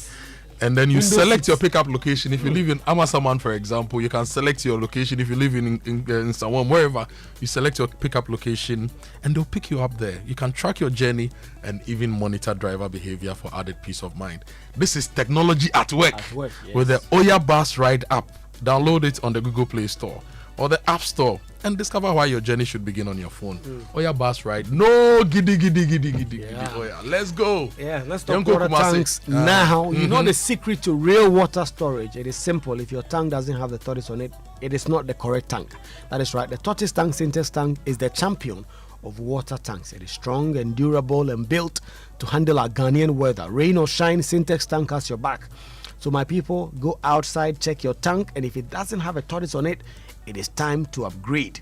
Join the Syntex tank family today and enjoy water storage that is tough like a tortoise. Call 0244-335-168 to buy now, or find one of our 400 agents nationwide. You can also shop online at syntexgh.com. Syntex tank, a strong, a tough. And Franco is your leading mobile phone accessories and electronics retail outlet. They have everything from all the big brands. And they also have the Franco air conditioners with the sizes ranging from 1.5 horsepower, 2 horsepower, and 2.5 horsepower. And look, they are doing something special, yeah? If you buy from their online platforms, their digital platforms, you get up to 40% discount. So you don't have to move your car. You don't have to go to any of the shops. Yeah. You just go online to francotrading.com or you download the Franco Trading app on the Google Play Store. You buy online and you get up to 40% discount on the products. Okay, so do that. You can call them on 0246-422-338 for more information. Franco is still from Papa here. Mommy, daddy, you know why the children leave home very neat and return looking so different? I'll tell you, non-stop action. All that learning and sports burn energy. So those sweat stains, torn uniforms, and dirty shoes, they show that your kid has been very active. That's why they need nourishment and energy at breakfast. So give them the nutritious Milo every day. Milo contains vitamin D that support energy release to help their daily performance. Milo, energy to go further. This advert is FDA approved. Coffee in your cup and joy on the set. The Super Morning Show is always the best bet on Joy 99.7 FM. This is the Super Morning Show. Kojo Asante in the studio with Kojo, Akoto, Boateng is 7:34. Later this morning, we'll talk to ACP Alexander Kweku Obeng from the NTTD. Erastus Asaridonko also join us and give us updates on the Galamsey fights. Plus, your messages all coming up. We are still monitoring the country. And we need you to help us monitor. Are you getting power? Is your power being restored? Please share with us here on the Super Morning Show. This is Obibini Techi Akosombo Kania. When you released this song, Akosombo was the main power producer in the country. Please, Obibini Techi, we need a remix. We need Akosombo Kania, Buinso Oho, and the other power. You know, including the IPPs. We need to update, upgrade, and remix this song to capture all the others. Your friend is saying, Takrade Kania, although you want, we are going for a quick break. When we return, birthday messages, sports, all coming up on the Super Morning Show. Your home could be things that he has said, bigger things. That my question is, will you join? I'm saying that we cannot even take that at his word until that formal invitation is extended. So you wanted to write to you? But how are they expecting us to show up? We can't just show up to any of their meetings or whether it's a board or a company or whatever architecture they are trying to use. We just can't show up. If they write to you, you will? They will have to extend a formal invitation, and at that point, we will consider and take a decision on what to do about it. But for now, we can't even take him at his word because, as I'm saying, it is not in good faith. We see clearly that what they sought to do was to hoodwink us, was to bait us into giving cover to what they want to do. That information is not information that is to be given to the chairperson or the ranking member only for his personal consumption. Parliament, in approving this multi-year commitment, must be privy to this information. Today you watched. If I ask you that what is the cost of that project, you don't know. And the essence of the multi-year commitment is that we are giving permission to commit the Republic for a number of years. How do we give permission when we don't know what the numbers are? How many years? It is. Well, I guess that's still to be found out. I mean, once the committee starts work and you're there, the details will be provided.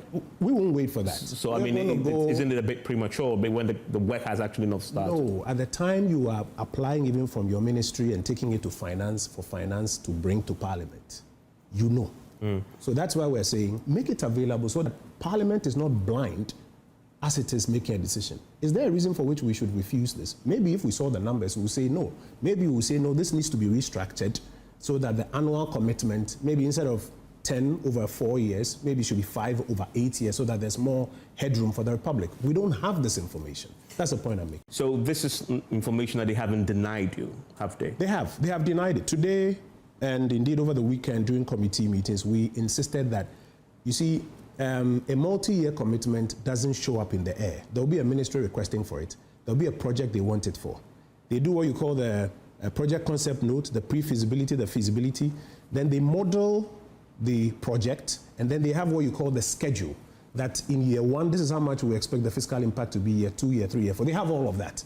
They have refused to make it available to us at committee or at plenary, only telling us that what they want is the multi-year commitment, and then they will now go and procure. But they have all of these. How do you know that for sure? I have worked as a minister before. I have signed multi-year commitment requests to the finance ministry. And at the time you're doing it, all the time this happens, you already knew the specifics. You cannot go. What is the basis on which you think it's a multi-year commitment that is required? You have that information, and then you go to finance for it. And now finance, by this new amendment, is coming to Parliament for another layer of approval. So they have it, but they have refused to make it available. That's why we're saying that we will go under the RTI Act to fish it out. And if they deny us, we will go to court to get a court order to get that information, because it is important. The reason for which we do multi-year commitments is that we run what you call the medium-term expenditure framework, the MTEF.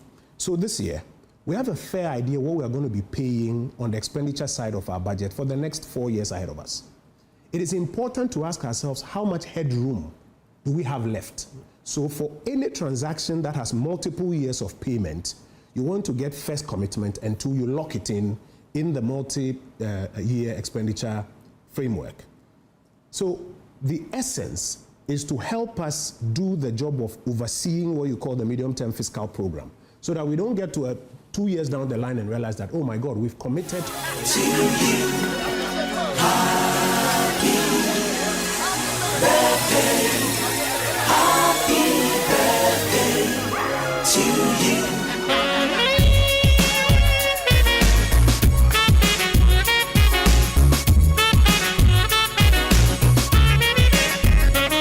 It's 7:39. It's time for your birthday messages on the Super Morning Show. Brought to you by MTN. Everywhere you go, Bank of Africa BOP from Bank of Africa offers a hassle-free solution for fee collection and other payments. Call them or chat Fafa at boaghana.com for details. And Franco Trading Enterprise. Still. Phone, papa, fee. Thank you, Tari. Thank you. Yes. Good morning. Good morning to you, Kojo. Yes, this whole week is our birthday week. How are you? So good morning to Hannah. Yes. Still, happy birthday to you. Today too, I have a birthday dedication. Go ahead. You have 30 seconds.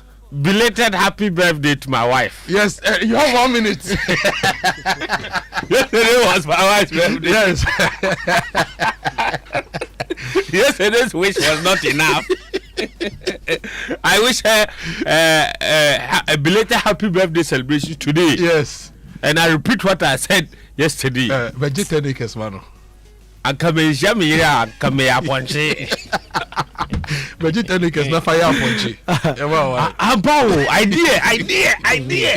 Idea. Anyway, belated happy birthday to you, Hannah. Happy birthday going out to you, Efua Betty, listening to us somewhere in Germany. And also to Esther Ajman and Augustus Richardson, architect Augustus Richardson. Happy birthday to you. Could you have any? Nope. Okay, then let's go straight. Just that I also wish Fentio's wife a belated happy birthday. I was asking Fentio some questions he has not been able to answer. But I'll demand answers after the show. Whilst you are wishing Fentio's wife, give us the opportunity to wish your wife a happy birthday too in the near future. Well, Sports Center is brought to you by MTN. Switch to MTN's eSIM. Download my MTN app to go seamless today. Standard Chartered Bank here for good. DSTV, the biggest football tournament has ended, but there's a lot more action coming your way. Teams are buying players, EPL coming up, La Liga coming up. DSTV is the home of the action. It's your home of entertainment and Hisense everyday prices for everyday people. Now, for over 130 years, Standard Chartered Bank has been more than a bank. They've been a partner in progress. They've helped establish Ghana's financial system. So if you need the right banking partner, talk to them and stand on the 130 years of heritage with them to power your ambitions and unlock opportunities. As always, they believe we can achieve more together by partnering with Standard Chartered. Standard Chartered here for good. Some days business go well, and some days unexpected expenses can throw off all your plans. That's part of the hustle. When you need a little support to keep things moving, Kashik Bay. Misika by Adesheman Savings and Loans Day for you. If you're an MTN merchant, dial *171#, go to financial services, select loans, select Misika and follow the prompts. You could qualify for an instant loan of up to 5,000 cedis. In times like this, you say to yourself, Misika, day for you. Indeed, a day for you, and Hisense is also there for you everywhere around the country. There's a Hisense branch everywhere. Every corner of the country, there's a Hisense branch, and they have everything you need, from TVs to refrigerators, chest freezers, air conditioners, laser TVs, gas cookers, washing machines, smartphones, sound systems, water dispensers, microwaves, blenders, rice cookers, kettles, irons, air fryers. I'm sure you Hisense will start selling bulk supply points so that you won't suffer doom. So Hisense, champions in everything, and they have the best for quality, best for durability, best for energy efficiency, best for affordability, best for style. Visit their website hisense.com.gh and follow them, Hisense Ghana, on Facebook, Instagram, X, and YouTube. They give you a 5-year manufacturer defect warranty. So go to Hisense for everything you need. Thank you, Tayu. Good morning to you, Kojo. Good morning to all of you. Welcome aboard to the Joy Sports Centre with me, Fentio Tahiru Fentio. We'll begin from the Commonwealth Games in Glasgow. In lane 8 to left of picture. Well, away they go. Really good start there from Ajayi in the green of Nigeria. And look at Lachlan Kennedy. Kennedy is matching him stride for stride here. Might even take this one. And he is going to take it, or does he? No! Coming through the Reseme for Cameroon. Wow! Yes, Ghana's Benjamin Azamati missed out on a podium finish after placing 7th in the men's 100-meter final on Tuesday evening. Azamati clocked a time of 10.11 seconds in a lightning-fast race. The gold medal was claimed by Cameroon's Emmanuel Eseme, who stormed to victory with a new Commonwealth Games record of 9.83 seconds. Australia's Lachlan Kennedy secured 2nd place to take home the silver medal in 9.85 seconds, while Nigeria's Kayinsola Ajayi completed the podium with a bronze medal time of 9.90 seconds. Ghana's Abdurrashid Samini unfortunately missed out on the final altogether after he clocked 10.06 seconds earlier in the semi-final. Here's the Commonwealth Games 100-meter champion Emmanuel Eseme. Well, at first when I was coming here, I was coming to get a medal, but the things changed at the semi-finals because I got a very chilled 9.89, going easy, and I was like, well, maybe I shouldn't just target for a medal, maybe I should target the gold, because that's what everybody talks about. Nobody thinks about who came 2nd or who came 3rd. It's always like, okay, this guy won the Commonwealth, and I think that's what I just did. I executed my. That's Emmanuel Eseme, the newly crowned Commonwealth Games 100-meter champion. In the field event, Ghana's Rose Yabua finished 6th in the final of the women's high jump with a closing height of 1.82 meters, so no medal for her.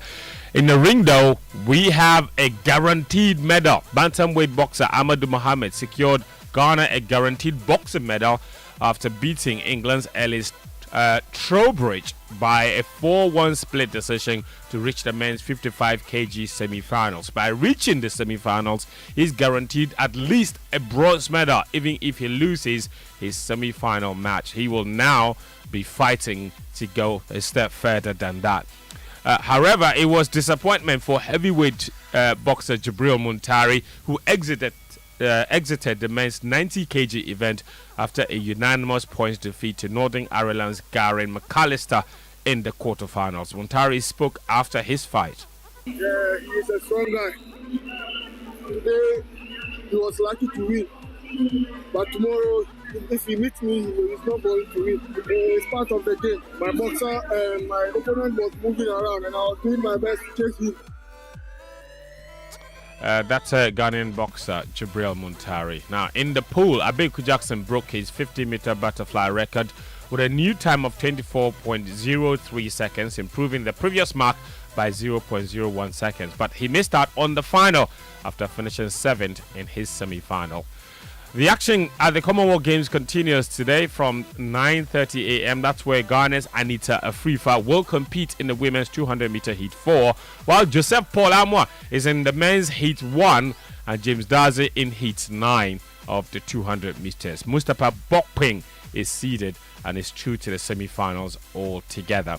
Precious Nete, on the other hand, will fight in the 70 kg quarter-final, while Desmond Papo faces Canada's Joshua Ofori or in boxing. Ofori, he acknowledged his Ghanaian heritage but says he needs the gold medal at stake. From Ghana, I moved from Ghana when I was 11, but my mom's still in Ghana.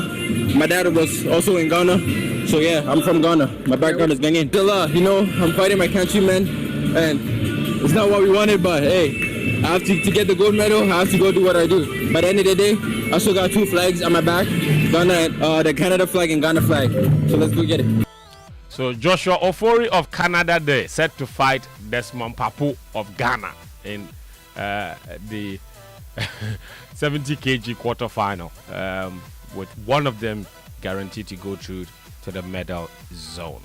You heard from the Ghana-born Canadian boxer there, Joshua Ofori.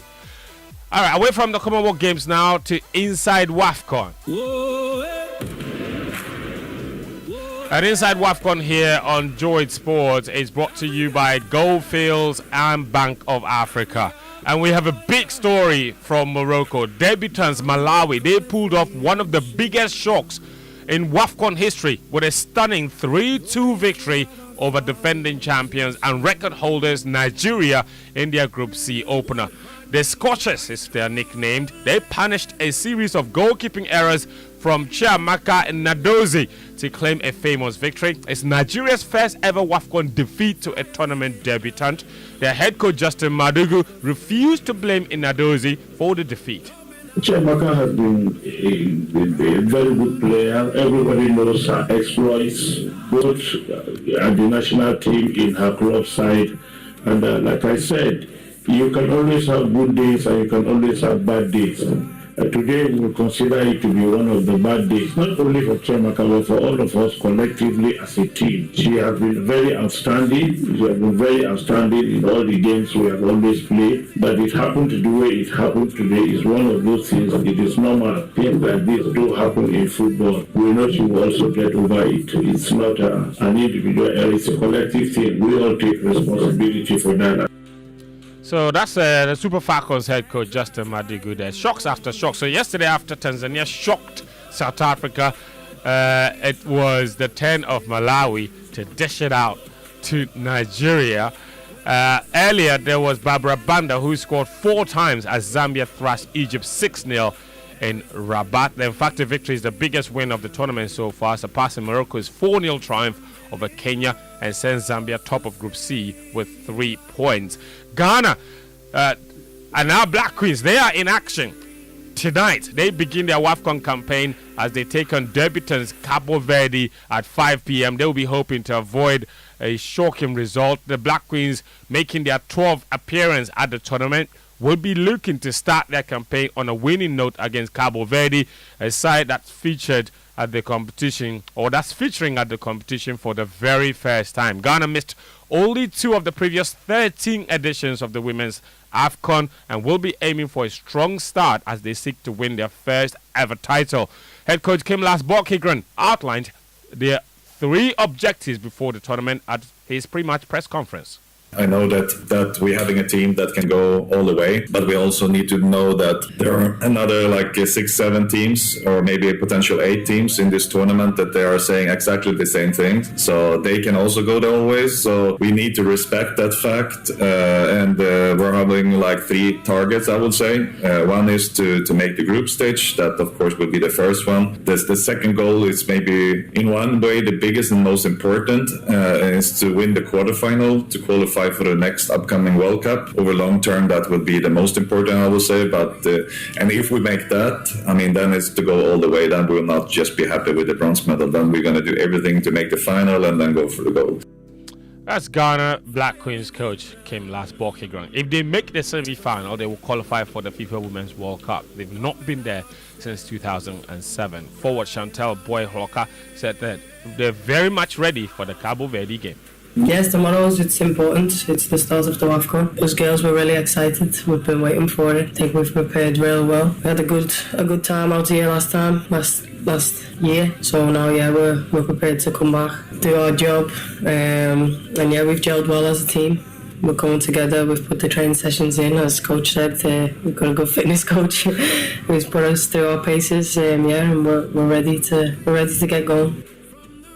And that's Chantel Boy-Hloka, the Black Queens midfielder. Ghana versus Cabo Verde will kick off at 5 p.m. later tonight. And there's Cameroon against Mali at 8 p.m. in the other Group D game. And that's Inside WAFCON, brought to you by Goldfields Ghana and Bank of Africa. Now, before we go, former Italy manager Roberto Mancini will return for a second spell as national team coach, while Claudio Ranieri will take over as technical director. Mancini will replace Gattuso, who left the post in April following a World Cup qualifying defeat to Bosnia. And Tunisia have appointed Moen Shabani as head coach of the national team until 2030. Shabani succeeds Frenchman Hervé Renard, who took charge of Tunisia's final two group matches at the World Cup after Sabri Lamouchi was dismissed following a 5-1 defeat by Sweden in their opening game. And the story that is making big rounds, reported by the Times yesterday, and this one Kojo will be very much interested, and it's a huge story that FIFA intends to sell a stake of the FIFA World Cup to private equity. That will guarantee a lot of the federations, actually all the 211 members, at least 20 million. But the deal will only go through if majority of the 211 members vote in favor, and they have 20 million to get if they vote in favor. We are going to buy shares in the World Cup on the Ghana Stock Exchange, the Hong Kong Stock Exchange, and the FIFA Stock Exchange. And it's already drawing a lot of criticism from UEFA, who are threatening to pull out of FIFA. UEFA, watch it. If this goes through. And so it's the UK Prime Minister Andy Burnham has also criticized it. Like it's going crazy. And Infantino, who's making all of these moves, is also seeking a third term in office. So if you see the politics of this man, Charlie. Fentu.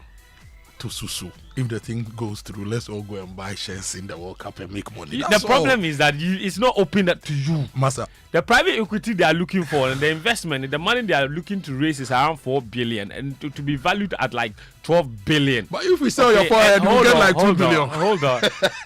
It's okay. You tomorrow. Charlie, so now individuals can own the FIFA World Cup. That is basically what they say. Minority stake. But we all know how minority stake works. Before, no. Tomorrow you can scatter further. But go and find out how we can make money to buy shares in the World Cup.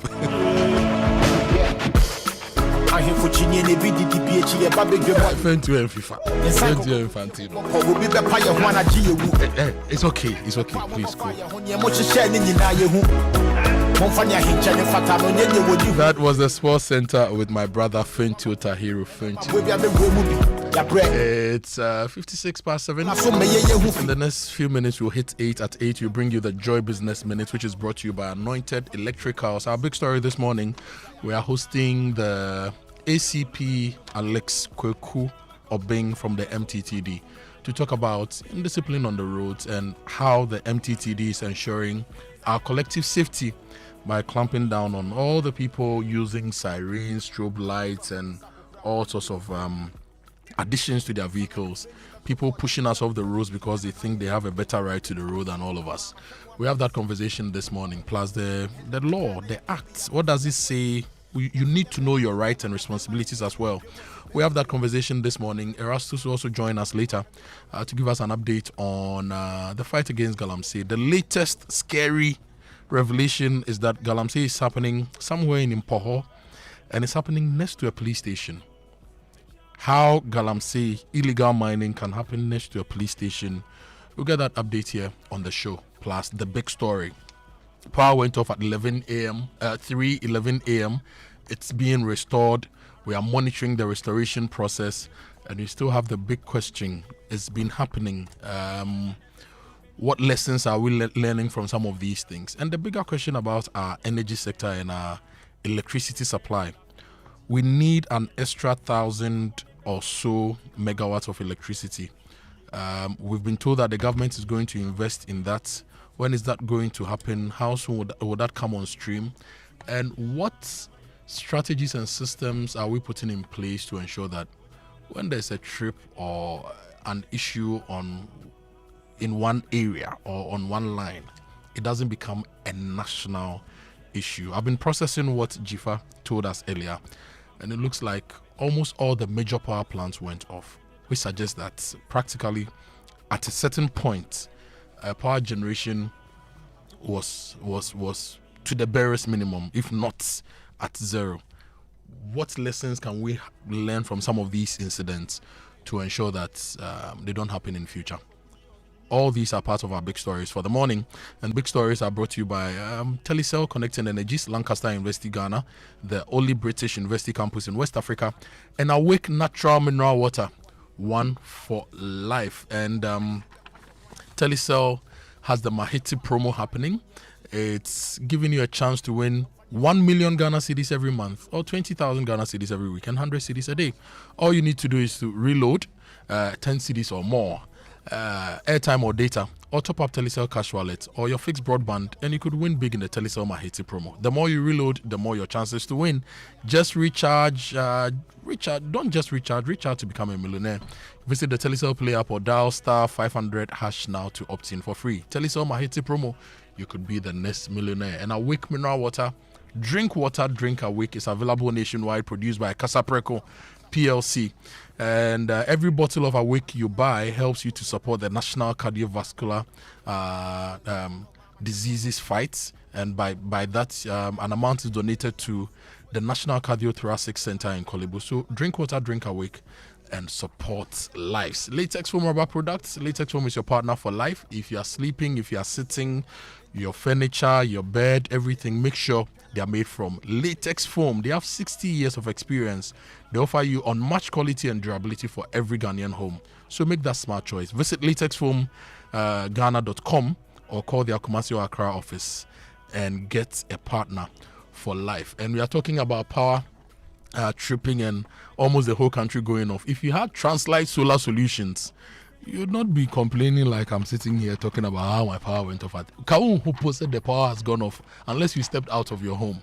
And Translight is offering you exclusive installation discount starting at 34,000 Ghana cedis, only with flexible payment options. Okay, their smart solar solutions are designed to keep your lights on, your appliances running, and your operations moving while helping you cut down electricity costs. So call them on 0242 438 746 or visit translightsolar.com. Translight Solar, reliable power, total peace of mind. Time for the Joy Business Minute.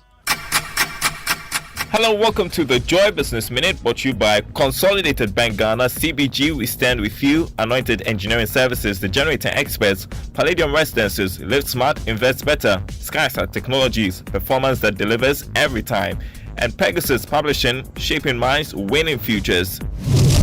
The Ghana Grid company, Gridco, has begun restoring power following a system disturbance that hit the National Interconnected Transmission System at about 3:11 a.m. today. The incident caused several generating plants to trip simultaneously, leading to power outages across parts of the country. Some oil marketing companies have increased fuel prices ahead of the officially sanctioned August 1, 2026 adjustment date. Face Solutions is forecasting Ghana's inflation will rise to 9% by the end of the year, significantly above Finance Minister Dr. Kassler Tuforsen's projection of 5% by December. And that's the Joy Business Minute.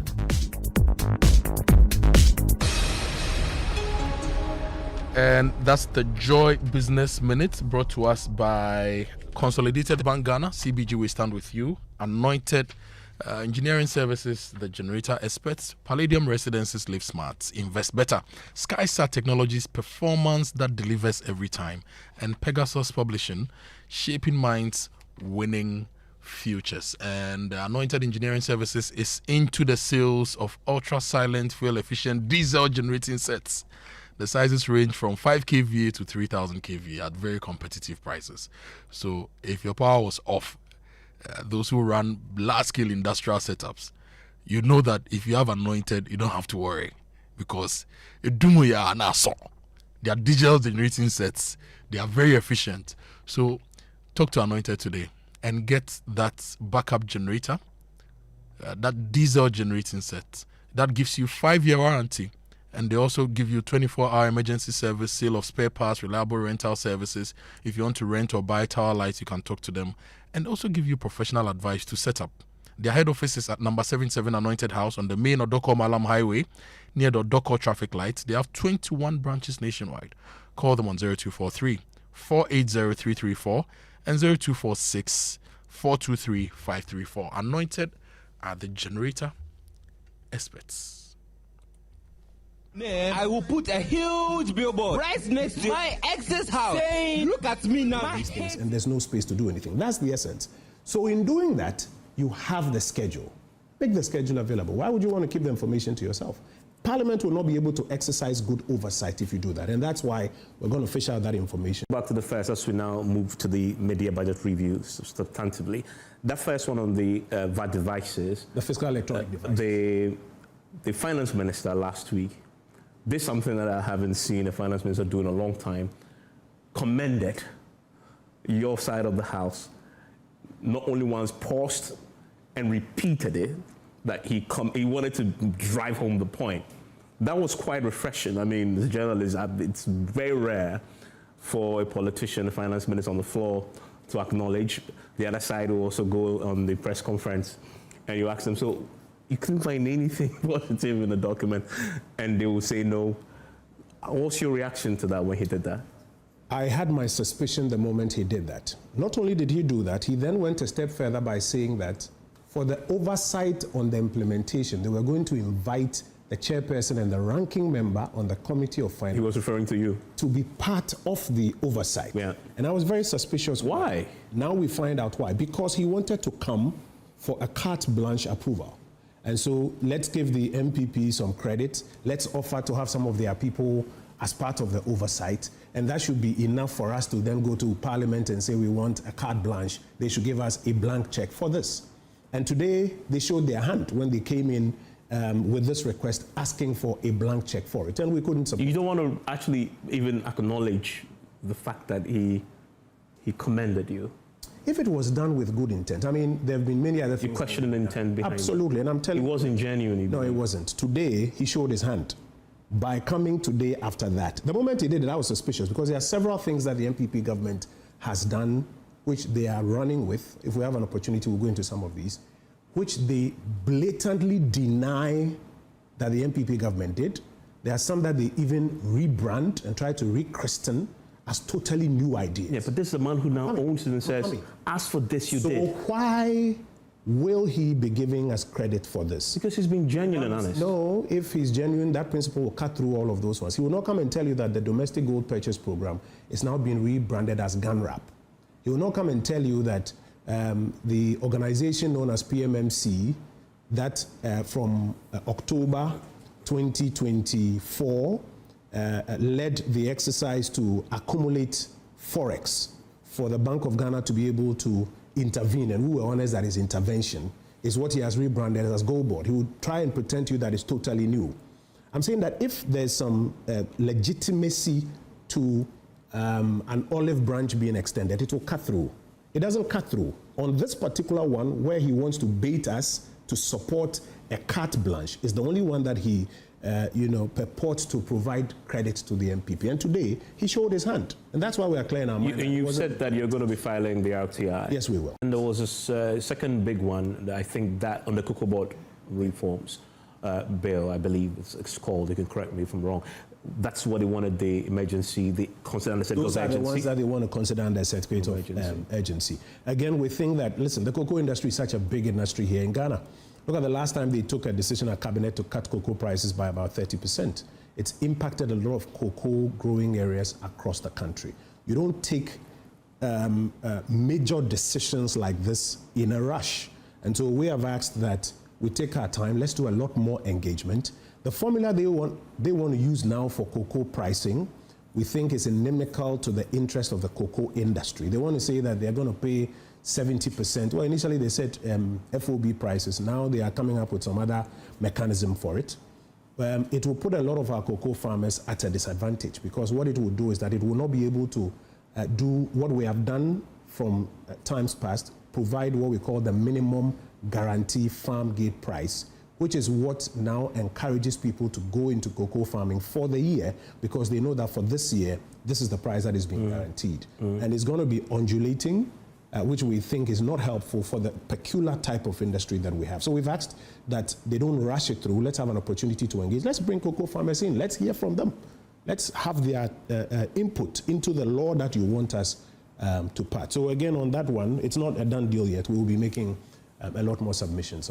What was so central and what was a concern to most members was the plan by government to clear the arrears.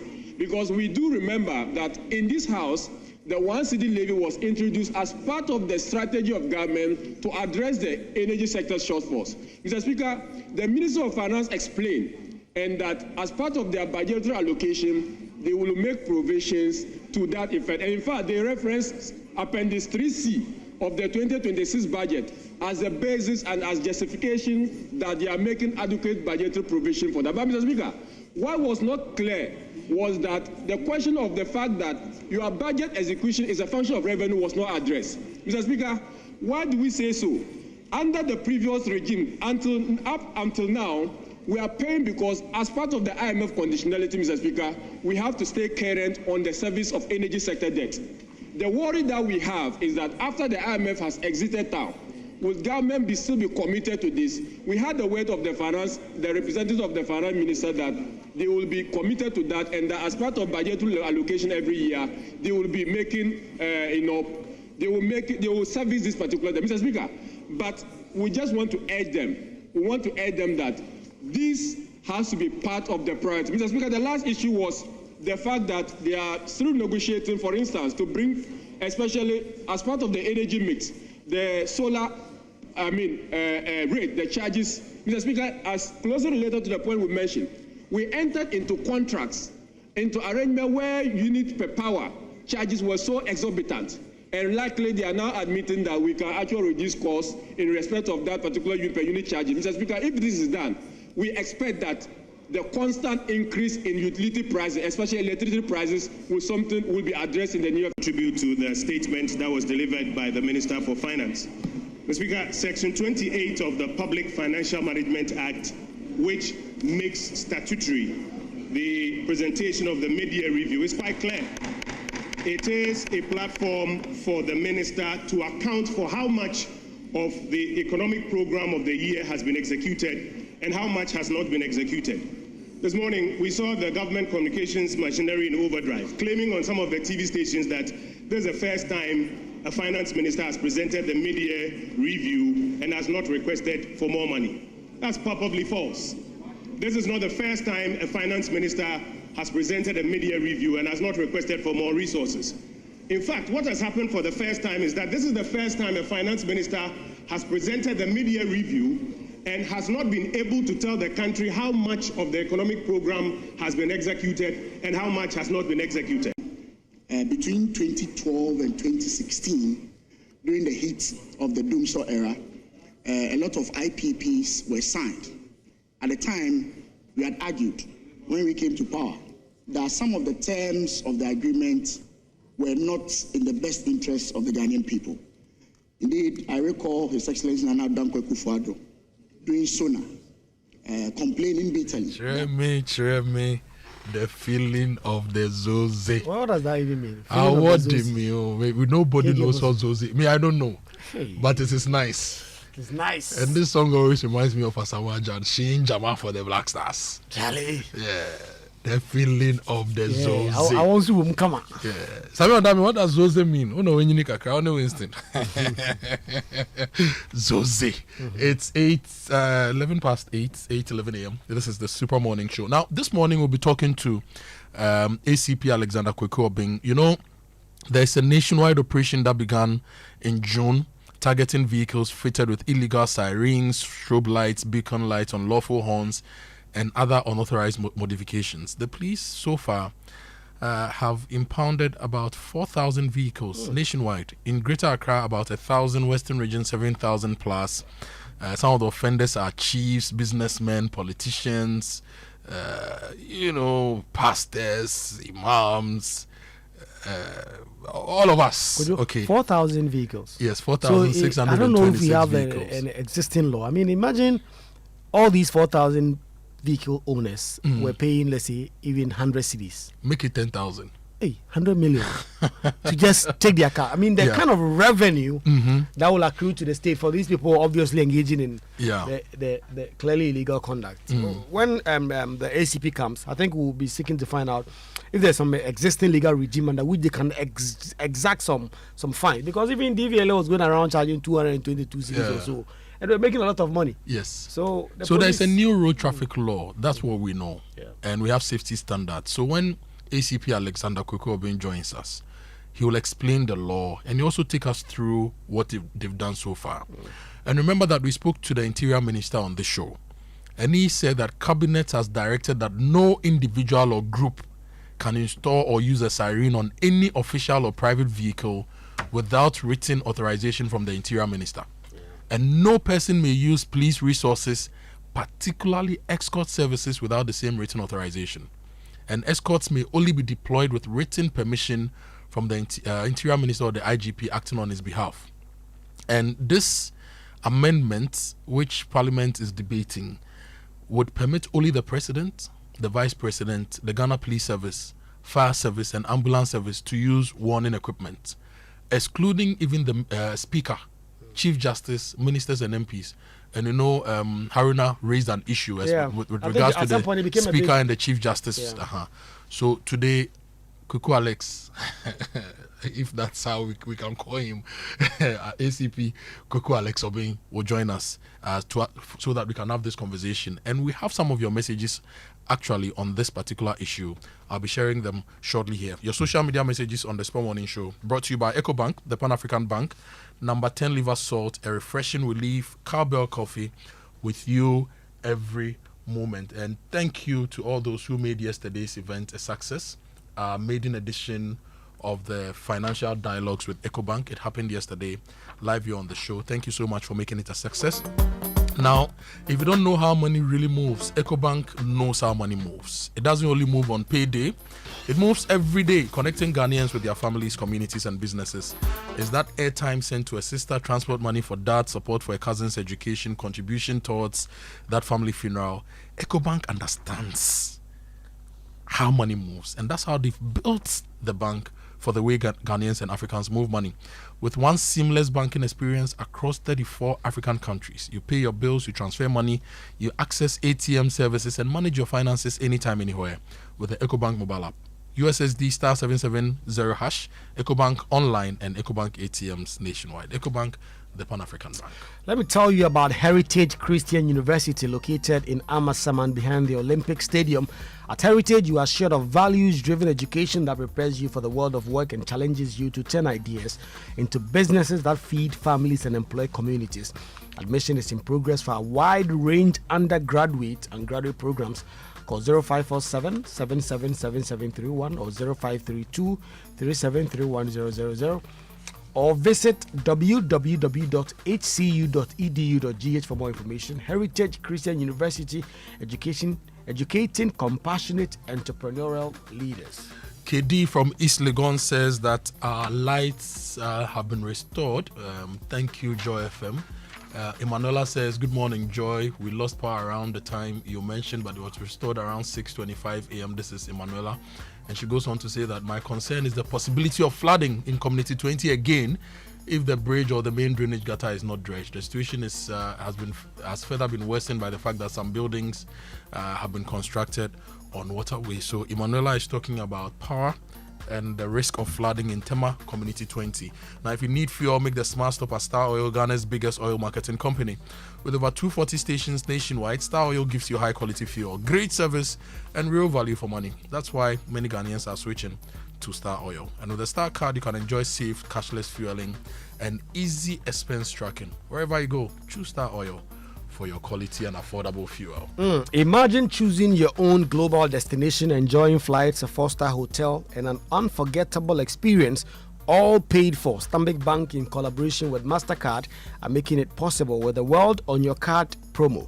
Simply sign up for a new Money Wallet MasterCard, load or reload $200 or more between now and 14th August 2026 to stand a chance to win a worldwide travel package for 2 to a destination listed on priceless.com. Simply put the world on your card and stand tall.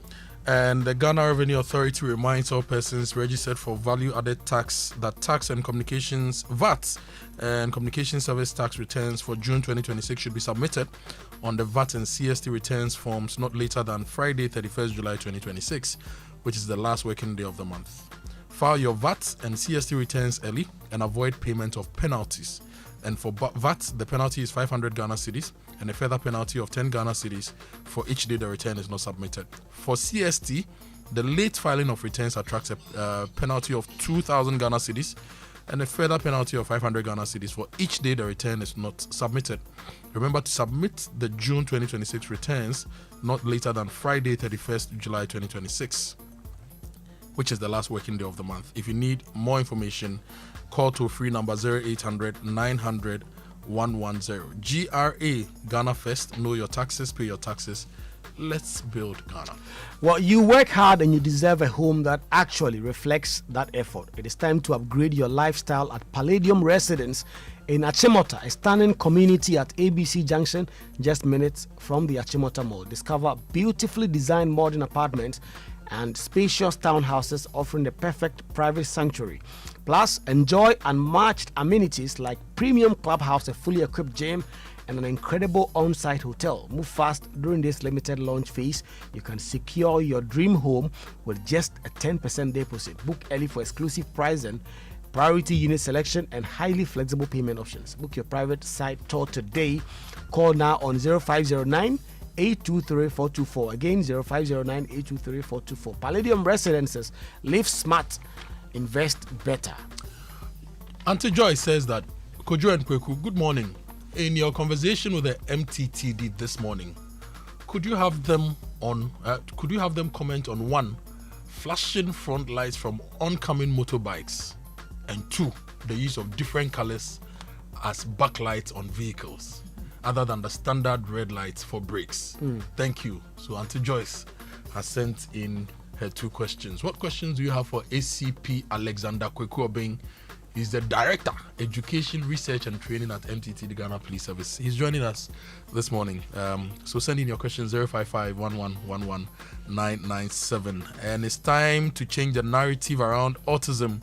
GT Bank Ghana, Guarantee Trust Bank, is pleased to announce the 5th edition of the Corporate Social Responsibility Initiative, the GT Bank Autism Workshop and Consultations. It's happening from Tuesday 4th August to Saturday 8th of August 2026 at the UPSA Accra. Now this year's theme is important. The theme is Acceptance in Action, from family to classroom to workplace to public spaces. And it's highlighting the collective responsibility of families, educators, employers, policymakers, healthcare professionals, and the wider community in creating environments where individuals on the autism spectrum are accepted, included, and empowered to thrive. Registration is free. And it's happening at the Kofi Ohene Kunedu Auditorium on Tuesday, 4th August 2026. You can call toll-free 0800 124 000 for more information. be a voice. Your phone keeps you connected, helps you capture special moments, and supports the way you work, create, and live. This season, CompuGhana brings you Mobile Prime Week, the biggest mobile phones festival featuring top brands and the best prices. Happening from now to the 9th of August, enjoy exciting discounts on phones from Samsung, Tecno, Infinix, Itel, Vivo, Xiaomi, Huawei, Hotwave, and Doji, and receive amazing gifts. Whether you need a phone for work, photography, entertainment, gaming, or for everyday use, CompuGhana has the right choice for you. Visit any CompuGhana showroom or shop online at CompuGhana.com. Call 0302 752020 or WhatsApp 0243143143 for more information. Mobile Prime Week at CompuGhana, the biggest mobile phones festival. Top brands, best prices. More brands, more choices, more reward. CompuGhana, passion for technology. And this message says, good morning, Kojo. I got a scare on Monday morning. I was going to drop my kids off, and in the curve of the bridge on the Mahama Road, the overhead overlooking Airport Hills, I don't know who was coming. They came barreling round the curve with a motorcade leading the charge. Hey, the way my heart cuts. They came from nowhere in the curve at top speed. But why? It's hard though. There was traffic on the other side, so this 6-car entourage with a police dispatch rider just zoomed through the traffic just like that on the curve. Is that accepted? So this is somebody's message on the conversation. ACP has a lot of questions and a lot of education for us this morning. He's joining us, and this message says that what is the department doing about motorcycles whose horns sound like tractor trailers? This poses a major risk to both drivers and cyclists, since a driver who hears that horn would be looking out for a large tractor and would easily miss the motorbike. Irabna in Cantonment. Now, if you're a parent and you're looking for a world-class university experience for your child, I want to recommend Lancaster University Ghana for you. Is the only British branch campus in sub-Saharan Africa, and they are offering students the same prestigious Lancaster University degree, the same degree awarded in the UK, right here in Ghana. And they have a 90% graduate employment rate within 6 months of graduation. So talk to Lancaster today. They have programs in business, law, computer science, economics, marketing, international relations, and more. And their campus is a modern one designed for success. Applications are now open. Visit lancaster.edu.gh or you call 0209 607 008. Lancaster University Ghana, a global degree at your doorstep. So there's a message about a fire outbreak at Nagrat Adabraka. And so the fire service, if you can check that out, this one says there's a fire outbreak at Nagrat Adabraka. Kindly assist us to get help from the fire service. The fire service could kindly attend to that. Going green is not just about saving the planet. It can save you real money. Install solar panels and cut down your power cost. Get an electric vehicle and reduce what you spend getting around. Switch to energy efficient equipment and lower the cost of running your home or business. And the best part, Absa Bank can help you finance all of it. The Absa Green Finance Loan gives you what you need to make it happen. Walk into any Absa Bank branch today and ask about the Absa Green Finance Loan today and say yes to a greener tomorrow. Terms and conditions apply. Absa Bank reminds you to shine your eye to avoid being scammed. Your story matters. Absa. And this is Shine Your Eye from Obo, Shanti, and TikTok.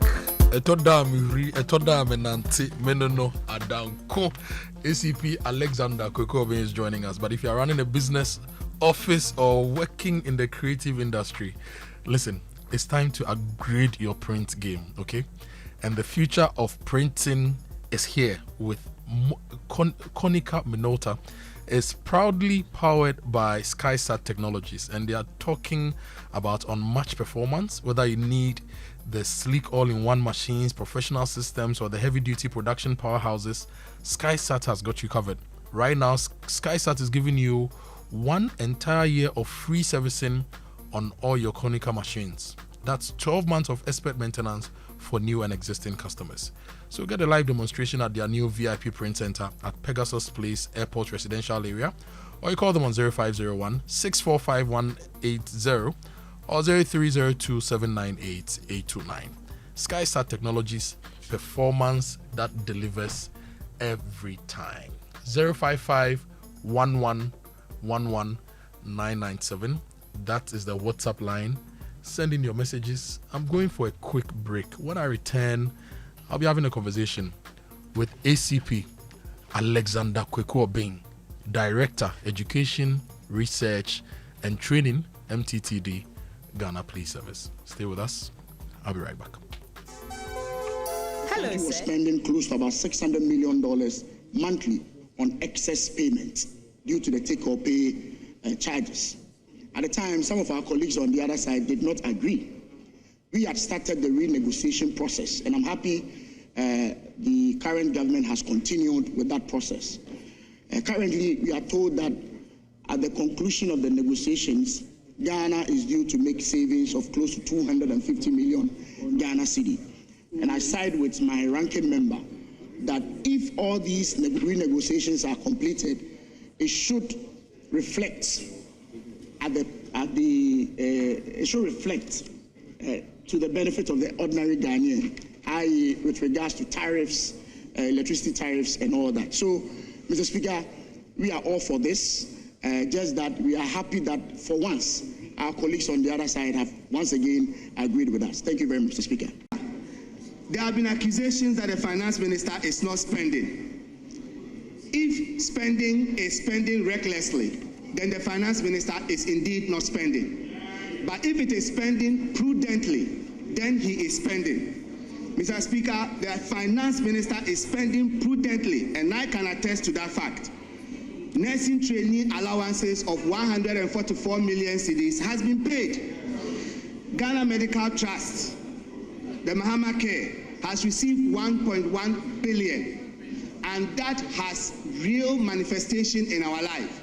If your relation is a patient, is one of the 22 patients who recently got treatment at the Kolebu Cardiac Catheterization Lab from complex procedures that they would have traveled out of this country, then you will know that the finance minister is spending and spending prudently.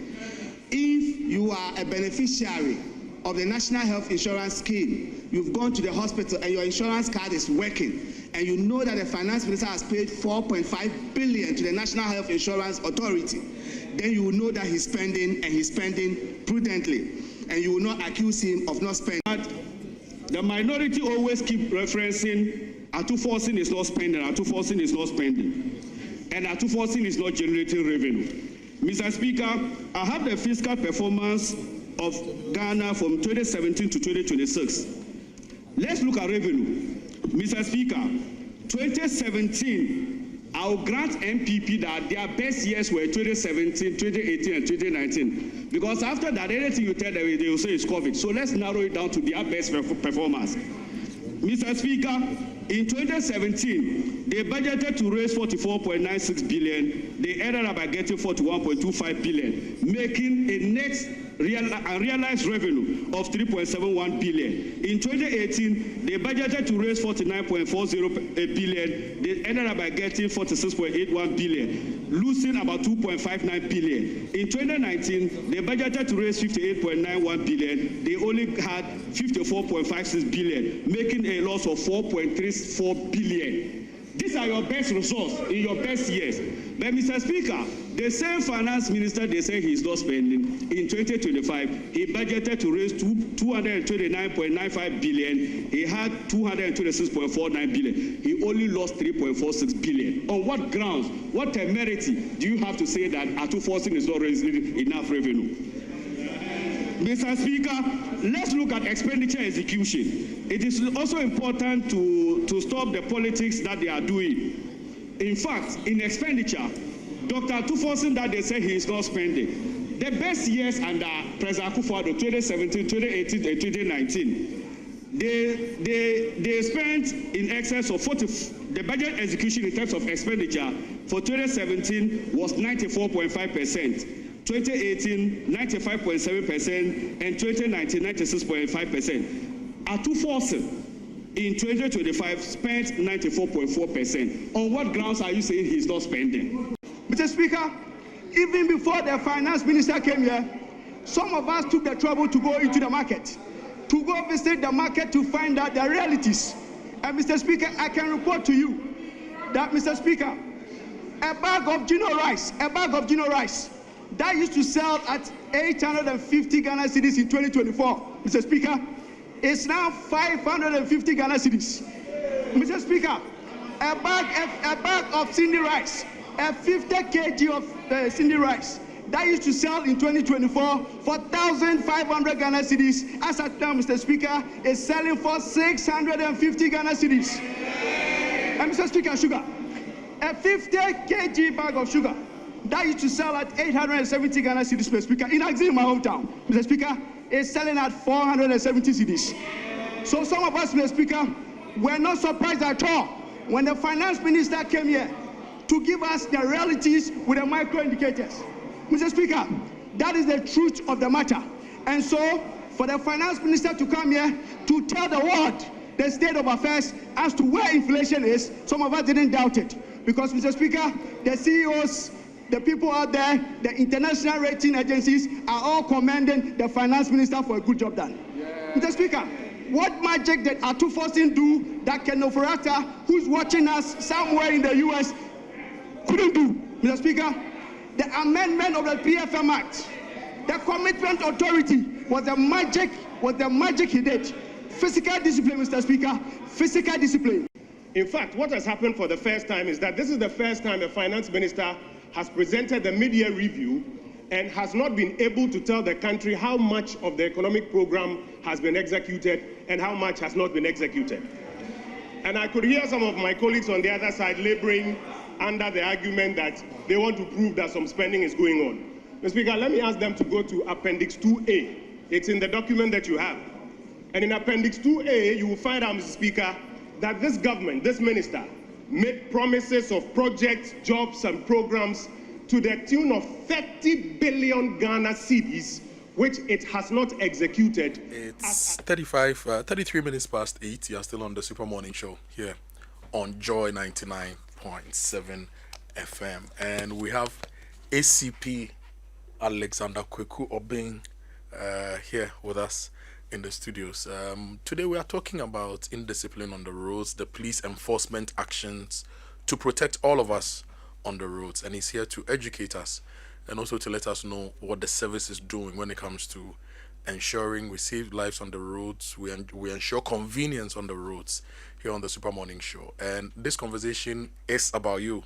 So if you have any questions for him, please send them to me now so that I can relay your questions to him. 055 1111997. ACP, good morning. Welcome to the Super Morning Show. Good morning, man. It's always good to have you. Thank you very much. I was telling you off air that these days I don't see you post about your fitness and your footballing activities, because you used to encourage a lot of us to keep fit. You would walk up the Bree Mountain and post and encourage us to keep fit. What's happening? Oh, for a month now, because of engagement outside the city, over weekends, I normally don't get the opportunity to join the living legends. Living legends? Yes, we are called living legends. We are the Adventist youth in All Nation SDA Church. Okay. The men, the young guys, we team up to exercise with the community members on the Light Academy Park. And normally you see me, they call me moving passes. And before every day of Sunday morning, I post before I get on the field. Yeah. If I don't, isn't it? If I don't attend, I don't have to. Yeah. So for the past 1 month, I've not had the opportunity of joining them because of the intensive exercise I'm coordinating in all the 25 police regions of Ghana in ensuring that those who are required by law not to retrofit certain horns, sirens, and lights and lamps and strobes are deterred. And it's the reason why these days you don't see me posting. However, I know from next week I'll be in town to by next week you would have been done with the first no, phase no, of the not exercise? that. Every other week I'm outside the city. Okay. And so this week, for example, we're preparing. Tomorrow I'll be on the N1 to Cape Coast, and then we saturate Cape Coast, Sinfosu, Dunkwa Onofen, and among other conurbated settlements in the central region, including Winneba and Aguna Swedro, to ensure that those who are exhibiting some non-compliant attitudes, to bring them to be submissive to the road traffic regulation. So that is it. You mentioned 25 police regions. I know we have 16 administrative regions of Ghana. Yeah. But the police has 25? Yes, for effective policing. Okay. You see, the responsibility to protect on the Inspector General Police is such that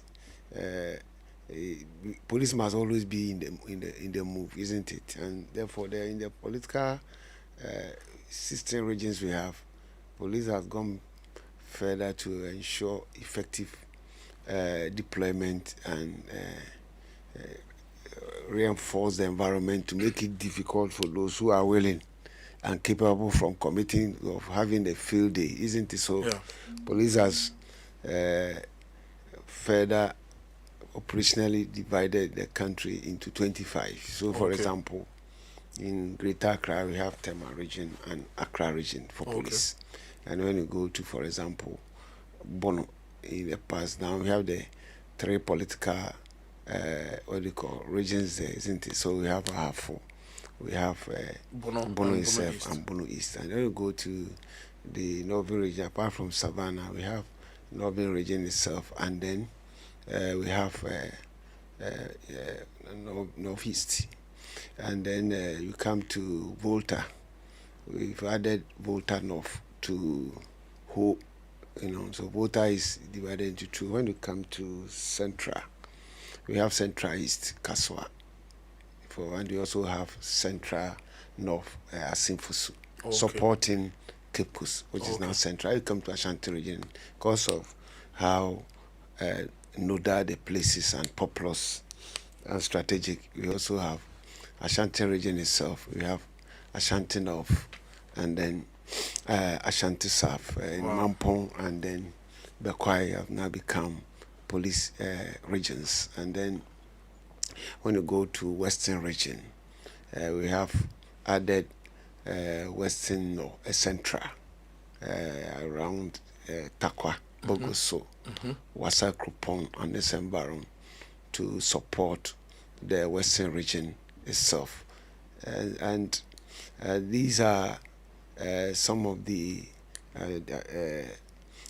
areas that have been couched out of the existing 16 regions to ensure that police command, regional police commands are there with their divisions and districts and stations and populated with police officers to ensure that with the equipment that are deployed on their disposal, and then the community members that are buying into policing services, partner and become allies, and we work together to ensure that those situational crime prevention is enhanced, and then social crime prevention is enhanced to protect lives and property, so that in the end, the object under the 1992 Republican Constitution, you look at the chapter 5 and 6, that relates to our greater rights are enhanced, and our responsibilities are also released to achieve the set objects of the states in terms of our developmental goals. ACP Alexander Kweku Obeng, Director, Education, Research and Training at the Police MTTD, is our guest this morning. And I started by asking him why we are not seeing him exercising, and he's given us the context that he's been traveling the length and breadth of the country to enforce the law.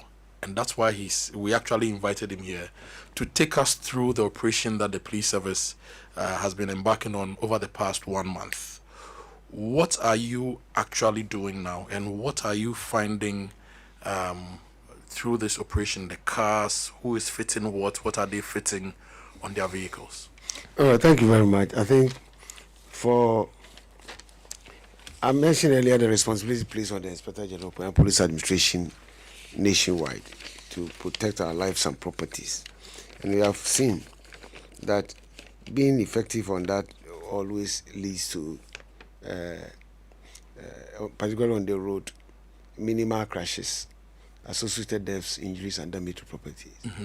And the data have shown that so far this year, if we enhance our efforts in tackling certain human behaviors that, as it were, accelerate crashes, we will achieve much in terms of protecting lives and property. The reason why the Inspector General of Police, supported by the appointing authority, gave a press release to warn Ghanaians to immediately remove all unlawful sirens and lights in their vehicles before they hit the road about a month ago. Yeah. So there had been earlier series of warning and court actions, and it was something that was festering because it was observed that unsafe use of sirens and beacons that facilitate excessive speeding and then inappropriate ones, and normally leads to crashes. And of course, lights also bless conspicuity ambition. Yeah. And therefore, it came up that we needed to also tackle it. And it was also festering indiscipline, particularly even among the youth who were coming into the driving subsector of our country. And so we triggered and intensify our efforts and vigilance on Regulation 74 of the Road Traffic Regulation 2012, which has almost given way to Road Traffic Regulation 2026, LI 2519. Has the new one come into effect? Yeah, the new one is almost here. It's almost here. It's almost here? Yes, so we are in transition. Okay. And that's why I'm in 74, and I'm also mentioning 99. You put together. And that, if you look at that, it talks about who is required to use siren, for what reason, and who is not, and what other facilities are there for those who are not supposed to use it. That it says that if you are not, if you are working with the head of state for all the services that is required of him, then you can retrofit such ones. So at the Jubilee, the president movement and its officials, they are equipped. And then those who are also working as law enforcement agents in those institutions, the government vehicles there are supposed to be equipped with sirens and strobe lights and all that. And then, so that I can talk about police, Yoko, military and all that, those examples, and our private allies. And then, of course, those who are also working on to deliver health services, and the Ghana Health Service and the Ministry of Health, ambulance service and all that, and their private allies, including those private hospitals that have ambulance fleets, and those that also have HES and their private allies. And then Bank of Ghana, you know that they deliver the services of billion. Yeah. And then carrying of our coins and notes, crisscrossing the country from one depot to the other, among others, together with their private allies. Okay. They are also equipped with it so that they can deliver these services in a hurry in order not to remove the bait of people running after, cash and all that. And so we know this. However, we have observed that those that are not in this bracket are allowed to fit a horn. And the horn, when you depress, both electric and pneumatic, should give one note, a single note. Now you see how we press the horn, how the note, but not the siren type. And then such vehicles are also, all other vehicles are supposed to have 2 headlamps, one to the near side, one to the off side, below the below the base of the windscreen, and then indicator lights, and then parking lights. So headlamps above the windscreen. No, it is prohibited. That's why I mentioned emphasis that below one. So I've the base into of the regulation. windscreen. Okay. I'm now, we're discussing it alongside 74 in the old one, the 99 the new one, and then regulation 65 in the old one, and the 90 in the new one. It's all the content is the same. That your headlamp is very critical for purposes of conspicuity and vision. That driving globally thrives on see and be seen principle. Okay, very critical for drivers. See and be seen. That is one basic principle that driving drives on. That's why those who have disability of the eye don't drive, they are passengers. So if you're on the road, you have a right to see. And be seen. And you have a responsibility to be seen. Yes. Okay. So that is that the reason why lamps are also retrofitted in a homologated manner, which will not, when you throw the headlamps nocturnally, when you are embarking on a trip, will not blur the eye of the approaching vehicle, the driver, isn't it? So that there are dimmers and there are highs that you need to always apply, which is also embedded in driving competencies of all drivers.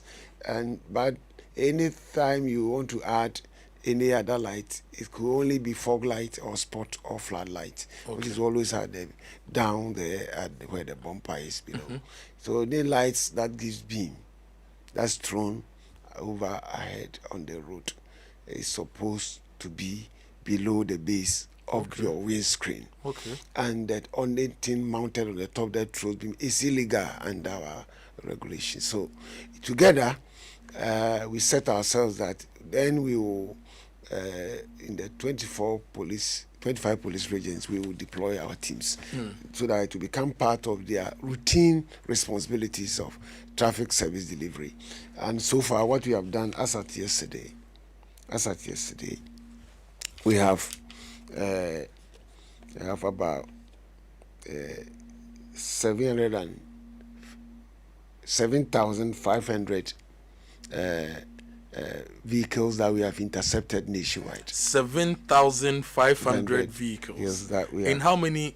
In all the 25 regions? All the 25 regions. Wow. And a month ago we started, and this is where we are. And we have removed all the sirens and beacon lights from them. And about 700 beacon lights have removed.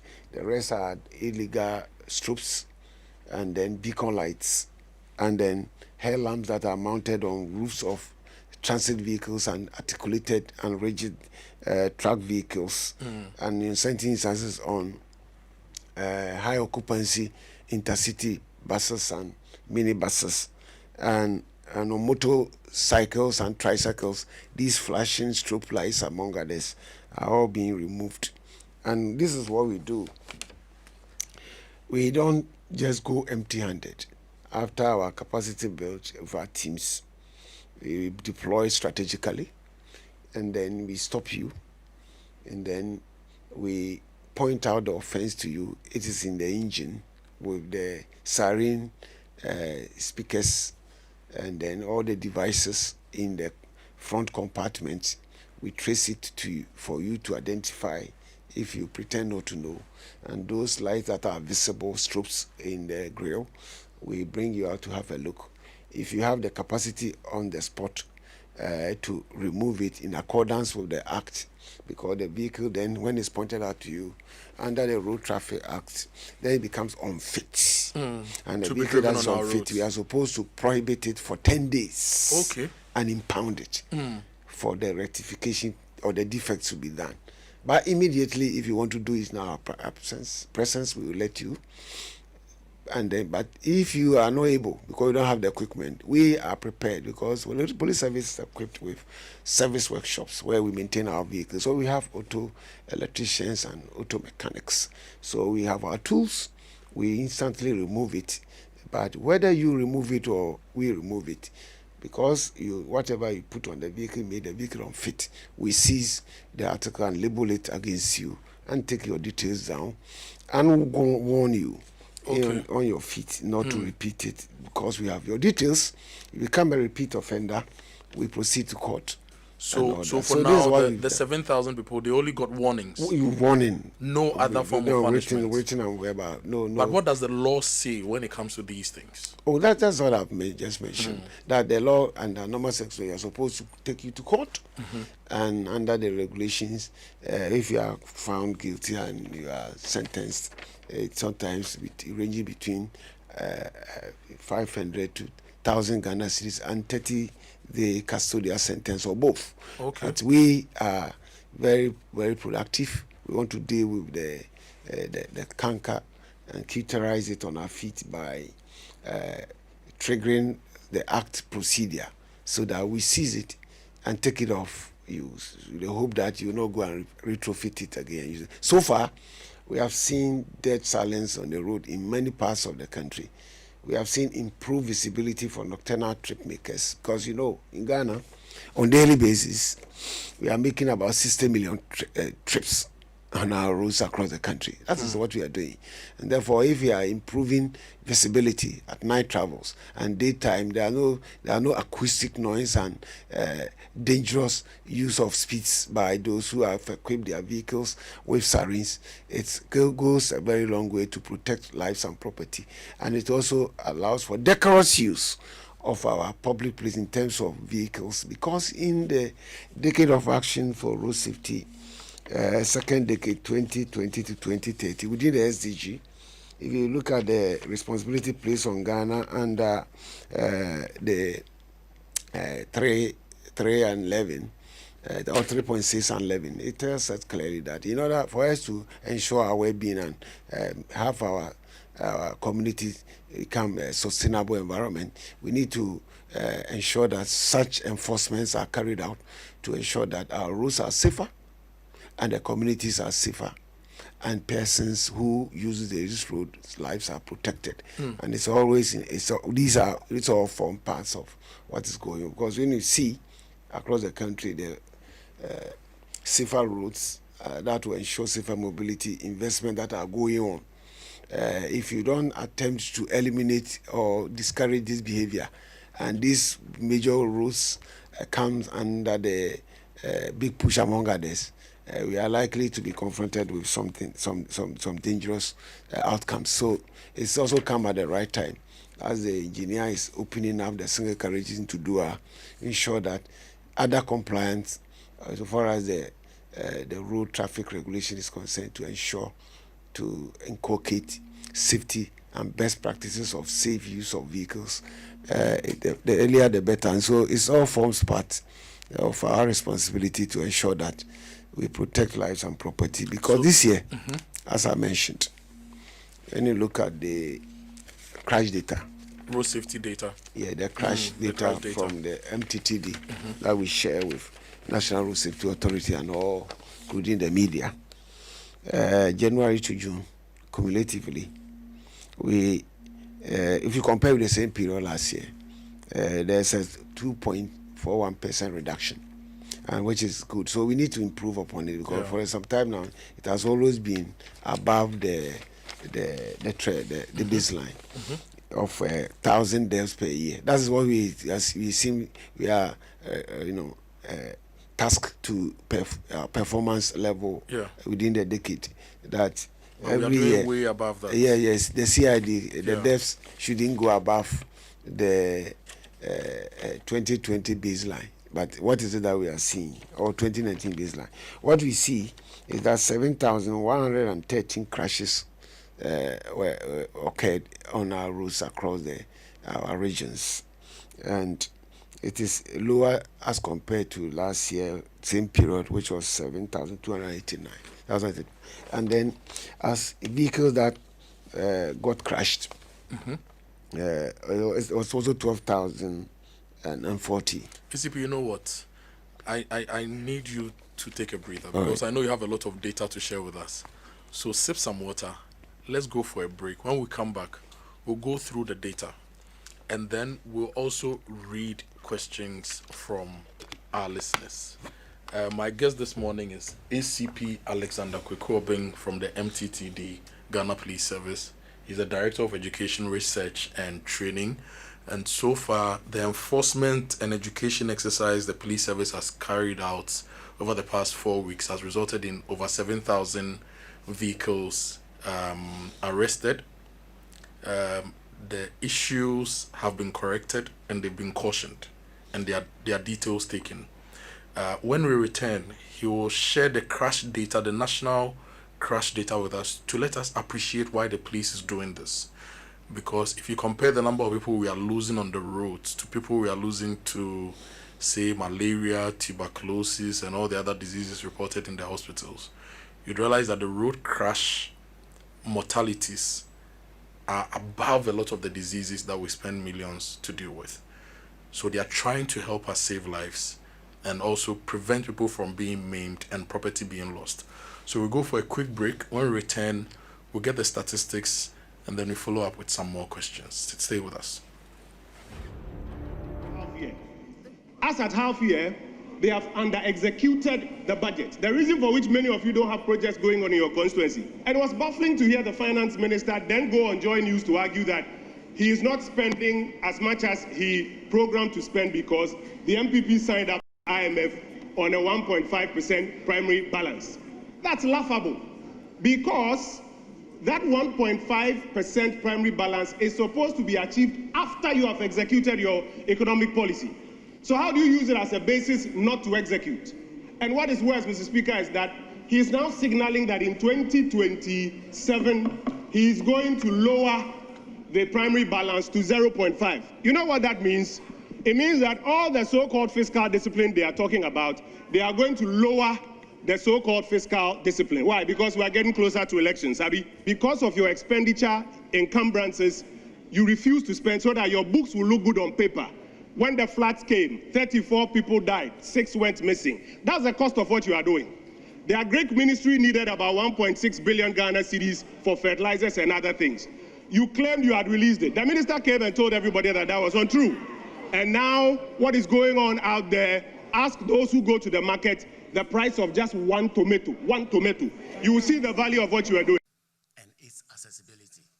In looking at our future, we have to admit that there are still a lot of financial barriers to justice delivery. Justice is not a service freely available to all. It is a lucrative business in the hands of a lucrative profession. This is a statement often attributed to Justice Hargreaves. But that is true.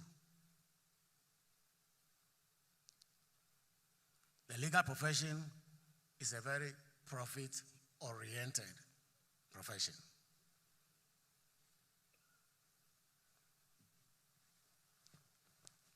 And not all can afford the legal services, meaning that financial barriers exist. There are some who can afford it, and there are others who cannot. So we have to look at ourselves and our work and our method of building the people to ensure that justice is available to all. As a nation, we all have to support in making the judiciary, and for the Supreme Court, independent and strong. One way to do it is to look or take a second look at the way we appoint our justices. From the beginning, they are made to be impartial. And also, the absence of an upper limit to a number, or the total number of Supreme Court judges that allows adding, satisfy political objectives. Let me take you to the Ashanti region. The Asantehene Otumfuo Setitu II has distilled Nana Kwabena Nsia Abebio, the Kenyasi II Manhene, who was recognized as the longest reigning paramount chief in Asanteman. Now, the decision was announced during an Asanteman Traditional Council meeting held on Monday over his blatant disregard of some traditions and customs of the kingdom. Emmanuel Bright Kweku reports. The dismemberment of the Kenyasin number 2 Manhene Nana Kwabena Nsia Abebiu was linked to violations of Asante customs and traditions, according to reports from the Traditional Council proceedings. Nearly all his kingmakers were also destood after being found to have violated their oath of office.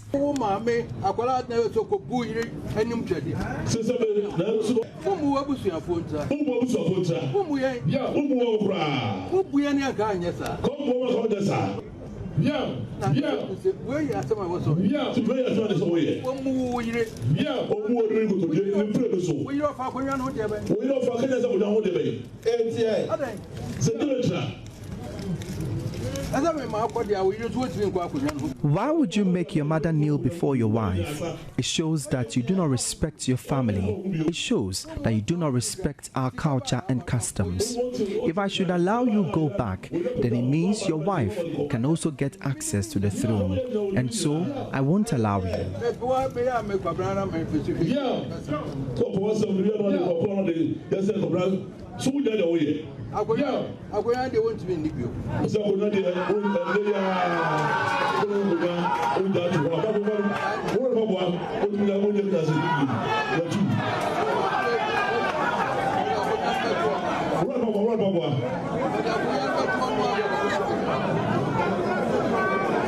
However, the Asante Hene spared the Konti Hene and reinstated the destood Achiame and other linguists of the Traditional Council. Nana Kwabena Nsia Abebiu was installed in 1937 and had occupied the throne for an extraordinary 89 years, making his reign one of the longest in the history of the Asante Kingdom. His time as paramount chief. It's 2 minutes past 9. This is the Super Morning Show. ACP Alexander Kweku Obing is with me in the studio. There's a friend of mine who is also called Kweku Alexander. So we call him Kweku Alex.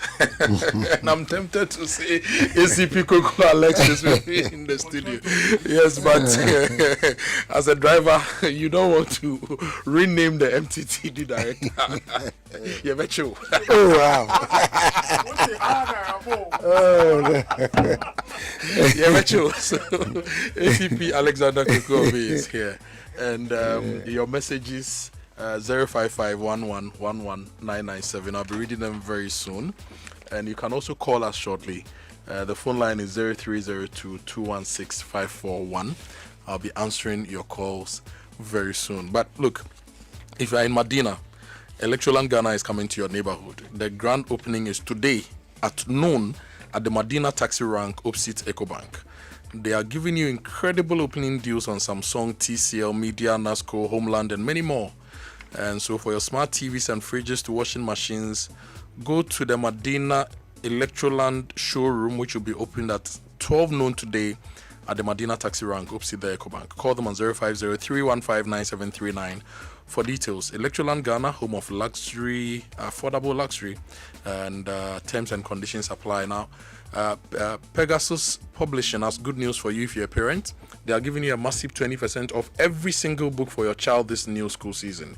From reading and writing to maths and science, your child needs the right textbooks to keep up and do their very best. And you'll find curriculum-aligned textbooks and interactive learning tools for every level at Pegasus. It's a massive 20% discount. So get your kids ready for school the smart way. Call 059-5010-179. That's 059-5010-179. Or visit Pegasus Publishing in Accra, Newtown, opposite the Total Energies. Pegasus Publishing, shaping minds, winning futures. And when it comes to shaping minds, Greater Works is back.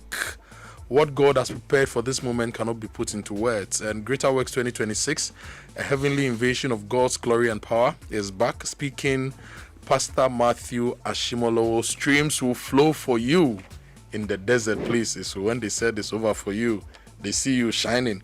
Pastor Ashimolo is here. Bishop Tudor Bismarck is here. Bishop Michael Konko is here. Pastor Paul Adifarasin is here. And the host is Pastor Mensa Otabil. It's starting on Monday, 3rd of August to Friday, 7th of August, 2026 at the ICGC Christ Temple East. Morning sessions, Tuesday to Friday, 9 a.m. Evening sessions, Monday to Friday, 5 p.m. each night. Song ministration will be by Joe Metal, Nathaniel Bassey, Dunsin, the ICGC Mass Choirs, and one more 6 will also be performing. And buses will be available at strategic locations across the city. For more details, go to gwcentral.org. We are back to the conversation, and ACP is here. So you were taking us through the crash data before we went for the break. Even though we've seen some reduction, the numbers are still not what we want to see. So ACP, please take us through the numbers again. How many crashes did we see last year? How many people died? How many people were injured? What type of vehicles were involved? Right, thank you very much. I think one crash or one death is one too many, we accept. And it's also the object of the state that puts in proactive and reactive measures to ensure that we slow down the crash rates and bring it down. So any significant reduction, we accept it as having protected life and the property. And that's why I emphasize that we need to do more on why we are currently engaging some targeted enforcement of certain behaviors that facilitate or accelerate the crash factors. And said that from January to June this year, cumulatively, as compared with the same period last year, crashes are reduced by 2.41%, from 7,289 last year to 7,113. And vehicles that are involved also reduced by 2.54%, from 12,354 to now 12,040. Okay. And the vehicles that are involved, we have commercial vehicles of all the models and types, and then private vehicles of all types, and then motorcycles of all types. And private vehicles is leading with 4,782, and commercially registered vehicle follows with 3,809. We all have seen significant reduction. A motorcycle is 3,449. 3,449. But there's a worrying increase of 9.74%. So for the private and commercial vehicles, there was a decrease. There was a decrease. But for motorcycles, there was an increase of 9%. The commercial, for example, there was a decrease of about 8.92%, which is very encouraging. Yeah. From 4,182 last year to 3,809. And then the private two saw 4.91% reduction, from 5,029 to 4,789.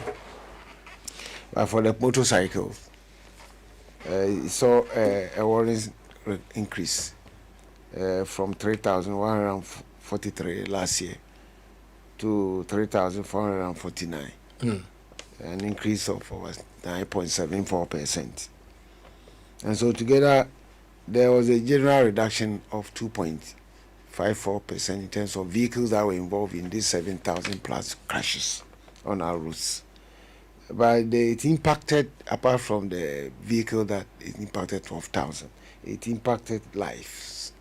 And the period under review last year saw 1,504 who had been crashed to death by now mobility.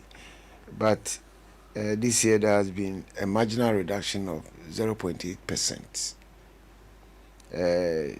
To 1,000, reduced to 1,492. 1,492. From 1,504 last year. And those that were also sustained injuries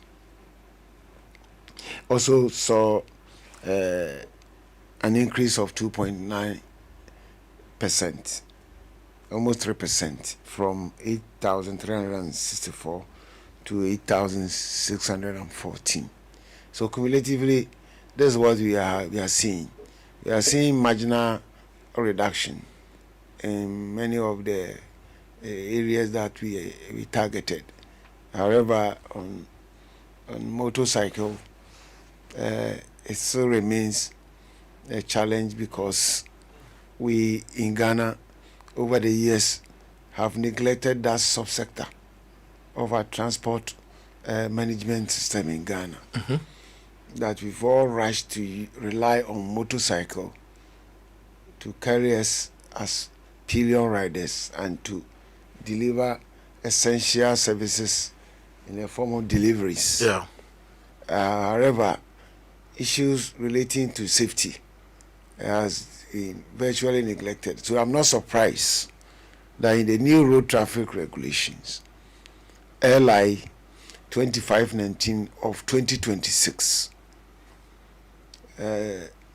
subsisted by the amendment of the Act last year, Act 11, Road Traffic Amendment, Act 1153 of 2025, which sought to reduce the commercial age of acquiring driver's license in Ghana to 21, allowing the state to come up with a new regulation that is designed with an object of enhancing the safety of motorcycle subsector in terms of riders, the motorcycle and all that, which has embedded in it unionization of motorcycle operation, and then prescribing age limits, designing training, acquisition of license, and a new Ghana driver's license in the form of commercial motorcycle professional driver's license. Okay. Force those motorcycle riders that will be operating within the motorcycle operator regime, that National Road Safety Authority as a road authority with the driver licensing, driver and vehicle licensing authority, all playing a very critical role, of which police is also required after these training are done. These motorcycles that are designated with a new number to be used for commercial purpose with a yellow number plates. And all these training goes on with new dressing and helmets, all reflectors. Yeah, among others. Police is also coming up, and already we have, and I know you have ever visited our back office under the new road traffic regulation I just mentioned. If you look at the regulation 242, the heading is automation of road traffic offenses and fines, of which are about 49 offenses, many of which are omnibus. That has other offenses when you look on the sheet, requiring Inspector General of Police to build IT capacity, automated capacity, to come up with automated system of cameras, scanners, among others, so police officers will not be walking alone on the road with only hands and legs and mouths, but come up with these gadgets. So you're going to see police in body cams? Yes, among others, with scanners, among others, so that when, for example, a motorcycle rider runs red light or not on helmets or engage in excessive speed, among others, or any other breaking road desire, does anything among the 49 and above offenses, we gather real-time evidence in an automated way. Nobody may stop you, but know that a ticket will come on your phone within 14 days and you'll be required to pay a certain fine, or we meet at court. Okay. It will run side by side with the manual, with the hope that on their feet, because the environment is tightened, because the environment made it difficult for those who can freely commit, as people are doing now, and exposing themselves to danger, will bring to submission those recalcitrant attitude, those non-compliant attitude of motorcycle riders, off drivers who are violating speed limits, who are running red lights at hazardous junctions and getting crashed and being killed, those who are not on helmet, those who are not in seatbelt, those who are driving and having their children sitting on their laps, and those who are not in seatbelt, among other behaviors that to a very large extent contribute to preventable crashes on our road. And we hope that with this, it will go a very long way for people to start exhibiting in traffic safe behaviors that are currently driving these crashes, particularly with the motorcycle that has been neglected. So I believe that this data is informing the state and is guiding us. Among others, the reason why I mentioned earlier, we have also intensified our efforts on those acoustic noise behavior that is being exhibited by those who are using Sirens and beacon, and then the conspicuity problems we have with the unlawful retrofitting of lamps to and strobes to vehicles that are also posing problems to us. Great. ACP, we have a lot of messages, and it's actually making my work very easy. Almost all the questions I have, listeners have sent them through. So I'll be reading the messages. And now I believe listeners can also join us. You can give us a call and ask ACP Alexander Kwekwe your questions, and then I'll read the messages as well. The phone numbers 030-221-6541, 030-221-6541, and 055-1111-997, 055-1111-997. You can call us. Now, this message says, Kojo, this is Bafo from Westlands. There are always long chains of cars with sirens on the Legon bypass every morning. Kindly bring this to the attention of ACP and have his team visit that area. Thank you. So Bafo says the Legon bypass, they have a lot of issues, so we should bring it to your attention. How happy I am. How happy I am. And I will also relate to ASP Madam Sintim, who is a divisional MTTD commander airport, to ensure to add it to the duty points we have identified. The other day, we were on the airport bypass. We intercepted money, and I'm happy that the community is also contributing. It's our responsibility, our hands on deck, and so I know the team, the airport division will add it to their duty points and ensure that that road from to Standards Authority down to Standard, or the one that descends to Fiesta Royal to cross or link up with the N1 section of George Walker Bush Motorway will be sanitized and saturated to ensure that. But I want to. Police is designed to be preventive. I want to warn Ghanaians who are there to refrain from retrofitting such on their Kofi vehicles. is calling from the Nsawam Road. Kofi, good morning. Welcome to the Super Morning Show. Please go ahead. Good morning, and thank you for the opportunity. I just want to ask the director about a particular observation that I have made.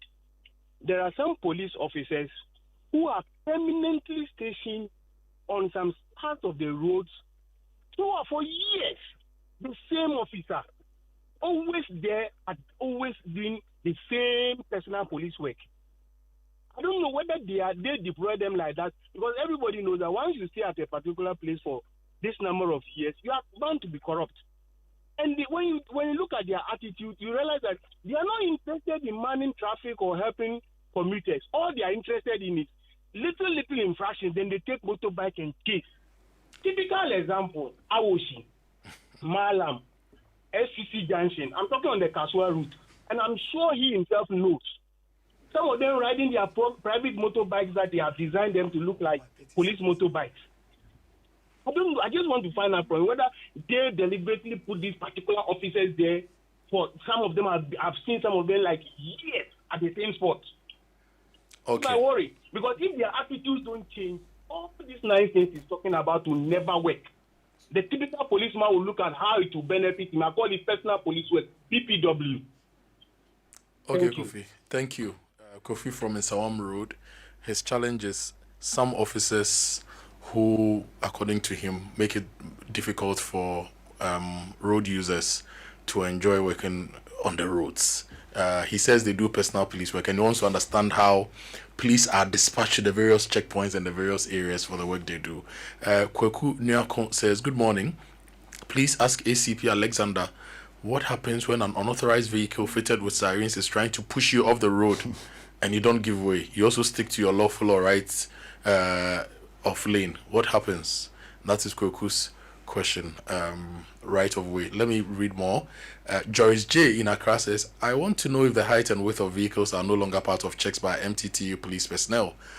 I can't think far about the volume of such vehicles on the Accra Flower Road. So Joyce believes that a lot of the vehicles load and the heights is not checked. So we should check. So Joyce is about heights. Nyako wanted to know if an unauthorized vehicle is blowing their sirens, should you give them right of lane or you stand your ground? Or should we give them the right to go, we record them and send to you? Willie in Michelle Camp says, could you please tell the police the sirens on the Tema Michelle Camp Bechile Afenia Road are rather worse. Even ordinary cars put on hazard lights and move with dangerous speed on the road, so they should come there. So that is Willie. I think ACP can react to some of these before I read some more. Okay, let me read two more. This message says, good morning, Kojo and the Super Morning Show team. Please convey my warm regards to ACP Alexander Obing, and I commend him and his team for clamping down on indiscipline on our roads.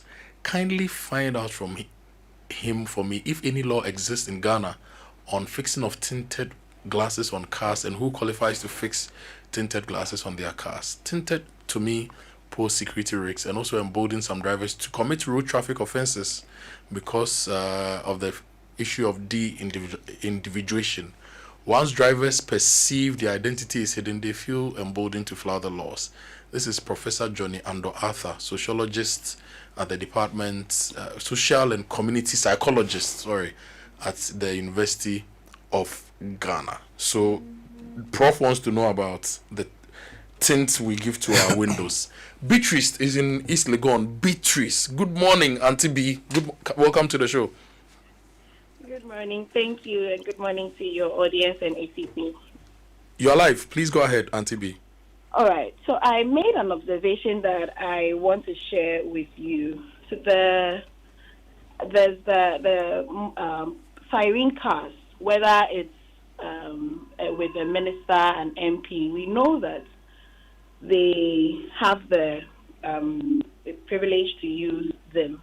However, we've noticed that sometimes when they are led by the motorcade, the motorbike, the policemen on the motorbike, you notice that when they are coming in, they come in with so much, let me say, for want of a better way to put it, aggression such that sometimes you could veer off the road in an attempt to give them the thoroughfare, and if you are not careful, you could either bump into another car next to you.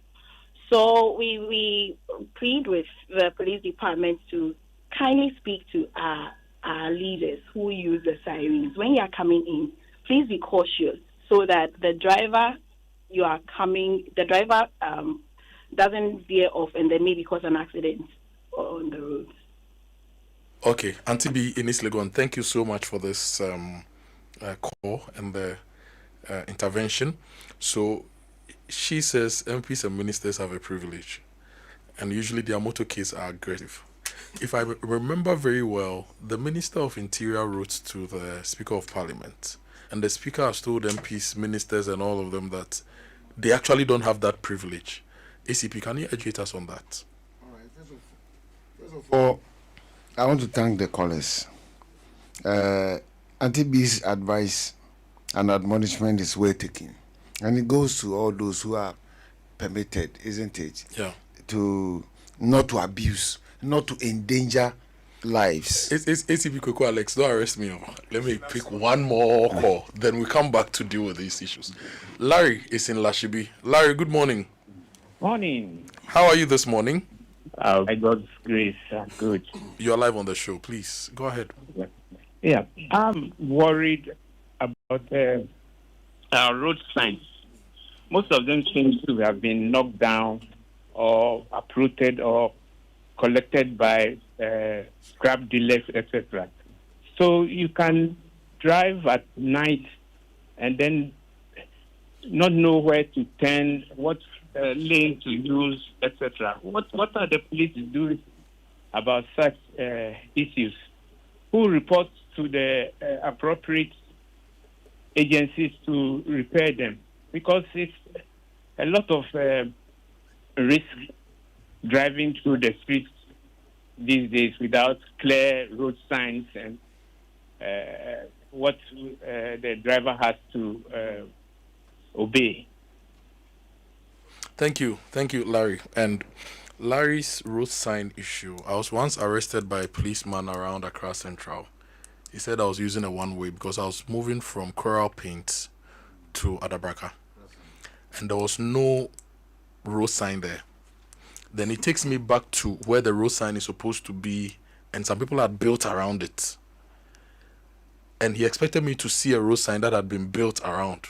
And I said, but that wasn't visible. He said, the fact that I didn't know it was a one-way doesn't excuse me for breaking the law. So he took me to the Accra Central Police Station. And a lot of people are dealing with it. What really are you doing about it? I think it dovetails into Larry's concern. And the police officer, we work together with the road engineer. So the responsibility of the police officer at the time should have been informing the road engineer closer to us at the urban road to proceed to reinstate the furniture that will guide, because that's all that's required first. We are designed to prevent. So that was very unprofessional on the part of the officer who engaged you that day. He didn't deliver his traffic responsibility and services that is required of his own. It's important that we do that all the time to engage our strategic stakeholders to also be forthcoming, because police, we are not necessarily road engineer to provide the road infrastructure, but we work with them because that wherever the roads are our duty point, isn't it? So I think it's very critical, and we add it to our ongoing restructuring and capacity building and orientation we are giving to our officers.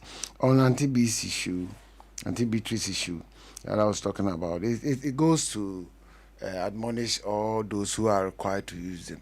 And it also dovetails into the profit issue. See, so such vehicles, some of them are also retrofitted with tint materials that are over and above what the law requires. Because in Ghana, it's very simple that you can tint your vehicle, but you should allow 70% light transmission into it, so that you can see when you are in the vehicle, and police officers standing by the roadside 60 meters away can also view you and know whether you are even in seatbelt, whether you are not on, whether you are in helmet, whether you are on phone or not, and whether you have maybe somebody sitting on your lap that is dangerous, that you are not supposed to do it. And that, like Prof said, emboldens you. If you're obscure, it emboldens you to do certain things that you are not supposed to do in the individuation. And it is critical for us to also shift to do that enforcement. So we notice, but I want us to also look at the issue on the N2, the deployment that the caller mentioned from Kwashiman, Bayard, Malam, SCC, and all that. That it seems that police officers deployed there have been there for very long. It's true. So in certain instances, and the reason why there's always and continuous reshuffling of transfers and all that in order to mix up, and we take note of that observation to ensure that the police officers that are deployed are professional and delivering their service. The one thing I'm happy about is I say they were there all the time. For that, at present, he accepts, but the issue of their conduct is what he was concerned about, and it calls for us to make sure that they become very professional and service-oriented, other than harassment and all that they mentioned. And the blurring of siren vis-a-vis what. In fact, if you can go back to Auntie B, for example, she mentioned the privileged MPs and ministers. Yeah, that's what I mentioned. Do they still have that privilege? Oh, he was generally discussing those who are permitted to use them. On the LI I read, if you recall, I think we were all here, I think in 2024, when the LI at the time that was going through consideration came out that MPs and ministers wanted to be exempted. Ghanaians disagreed, and so that was abrogated, isn't it? So it's clear that the ministers and MPs are not mentioned in the law, and it's the reason why recently when the communique went to the Speaker, the Speaker informed the parliamentary service staff and then the MPs that they are not mentioned in this, so they cannot infract. However, it is a case that if you are a minister and your the exigencies require that you seek the permission from the Interior Minister in writing to the Inspector General of Police, then we look at it. And if it's the case that you need an urgent service from Ghana Police Service, that because maybe you have received VVIPs among others, the ministry's right to Inspector General of Police. We have a pool of motorcycles that belongs to Ghana that are GPs that are designed to support such services. We will deploy them to support, other than you on your own as a chief, on your own as an MP, on your own as a theologian, on your own as a businessman, on your own as a journalist, or even as a police officer with your own personal vehicle, or a military officer among others, to retrofit strobe lights and siren in your vehicle. That will not be countenanced. And that is very clear. And they have all formed part of our statistics. So when I talk about 7,000, over 7,500 vehicles have been intercepted, everybody was included. Yeah. So let's note it. The other day I was on the N4 between what do you call the N4 is the Koforidua Road. Yes, and the N4 between Peduase and then Ahweriase. I saw that then just Saturday the traffic was that heavy because now that side is second carriage, isn't it? Yeah. And it's one of our national routes. And when I was on the road patrolling, I saw one security officer who didn't have the siren or the beacon light, but has put on hazard and wanted to face oncoming vehicle. Wow. I stopped him and he showed his, he was in mufti in his private car, but he removed his headgear, the cap, to show me that for me to allow you to be facing oncoming vehicle. And I told him, please don't expose when there's Ghana no security emergency to this mediocrity, because the uniform is not yours, so hide it and keep to your lane. So what I'm just saying is that it doesn't matter who you are, it is about protecting you and the general public. It's about public health and safety. Therefore, if you are not permitted, be disciplined, because you are trained as a driver. Keep to your lane and be in traffic. By all means, you get there. I've taken time to also appeal to our road engineer. And there's a Ghana road engineer. It is the Minister of Roads and Highways there. He happened to be one of our road safety advocates in Ghana. Before he assumed that responsibility, he has been advocating for safer roads and safer road sites. That if you re-engineer roads, itself can protect lives and property of citizens of every country in this republic. And I'm happy that he's being supported by the state with a big push to realize that dream of returning most of our Trans-West Africa national road networks into dualized corridors. Now, however, since you've brought the big push and the road infrastructure, we as road safety is not people, it's also called safer roads and safer road sites. Have you seen whether we even have motorcycle and bicycle lanes for the roads we are building in the urban areas? I'm asking this because we are getting a lot of mortality and accidents with the motorcycles. So I thought it will inform our road designs. So do we have bicycle lanes, pavements for pedestrians to walk, and motorcycle lanes, for example? I think with the one that is what we are seeing, it incorporates all that. Okay. Because we are all looking at the safer road designs. The thing is that currently the principle is based on the safe system approach. Yeah. That you don't blame even the motorcycle rider, Yeah. as you're saying. You don't blame the bicycle rider. You don't blame the pedestrian. Is that re-engineer the environment in order to support, to protect lives and property. Yeah. And I'm happy that we are having these systems, that the roads that are being re-engineered, expanding, allowing for accesses. For example, the road between Takra, Cape Coast and Takra, they're on the southern section of the N1, which is about 78 kilometers of. We have a lot of black spots and as the prone section. And with the contractors that are deployed there, I've seen the design. We're going to have a 3-lane dual road section from this single carriage we see through Atabase, and that is going to have about 14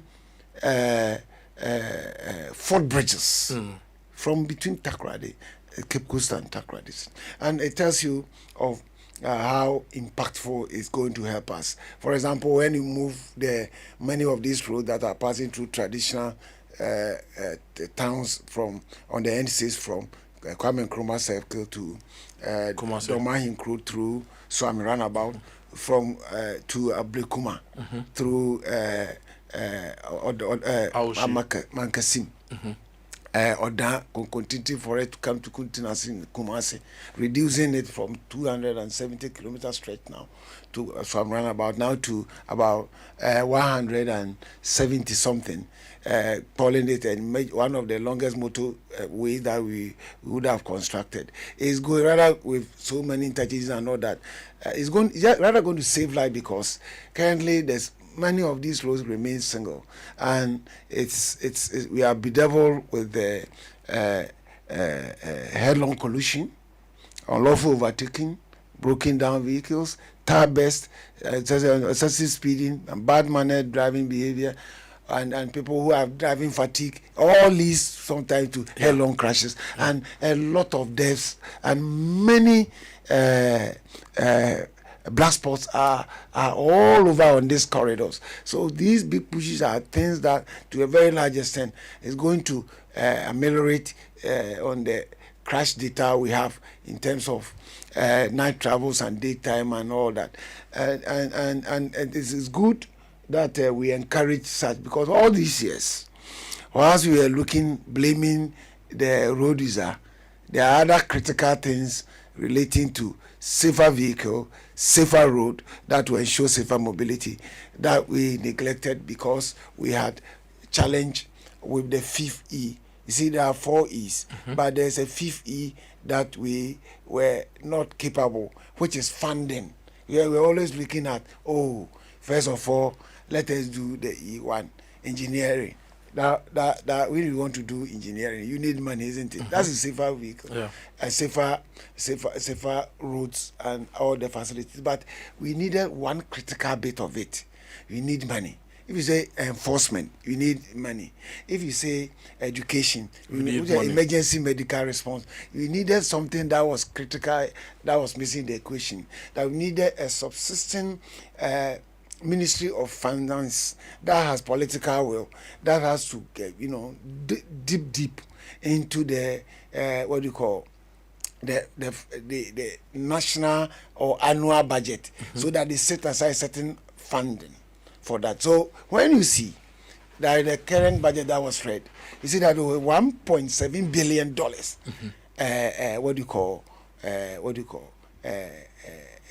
facility has been set up as a fund and open at Bank of Ghana to fund it up to about $3 million, so that all the roads that are earmarked to be expanded, dual to eliminate headlong collision among others, to ensure.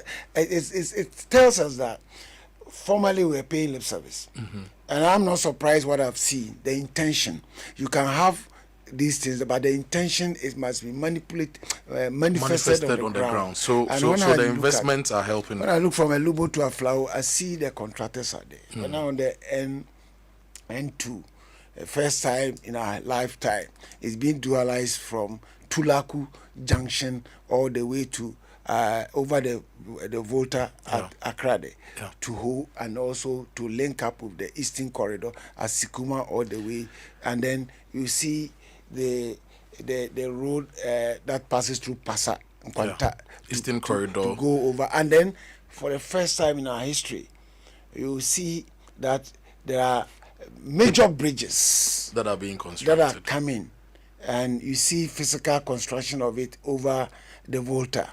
Between Adoso and Ichiaman from for me very soon. I've been to both when sides. I'm going to my hometown in Sechakwama, when I'm on the N6 and I get to Nkoko, I'll just drive over to Praeso, get to Adoso, and there will be a 3.6 kilometer stretch of a bridge to link me up to Agogo. Yes. And then I'm in Kumau and Kwamai. So I use that road a lot. You use it? Yes. So from Koforidua, you get into Begro through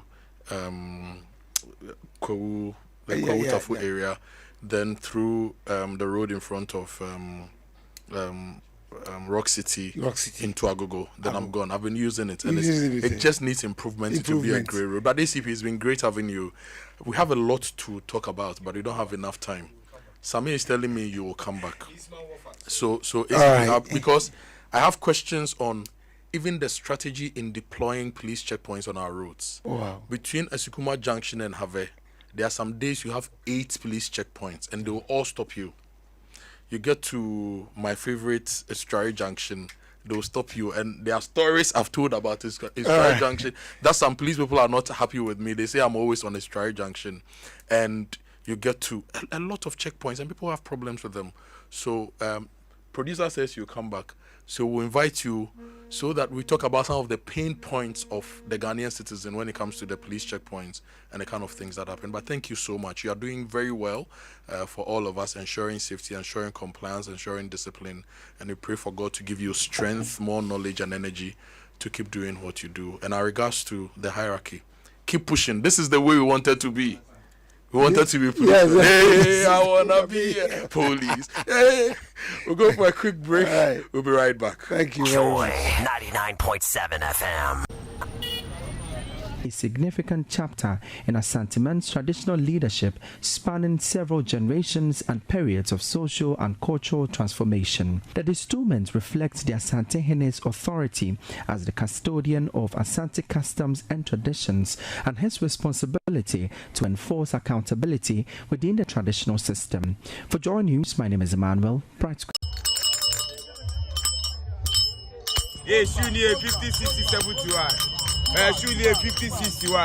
Shopping for shoes should not be this difficult. At least, that's what I tell myself every time I step into a shoe market. Today, I'm back at Tema Station, and just like every other visit, I arrive hopeful because somewhere among these hundreds of shoes, there might be a pair that fits.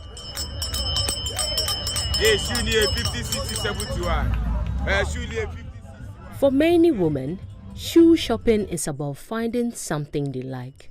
For me, it's about finding something that fits. I wear size 44, which means before I think about style, color or price, I first have to answer a more basic question. Do they have my size? I know the exact type of shoe I want, but the problem is getting my size. Usually, because of my experiences, this is where the real challenge begins. So small.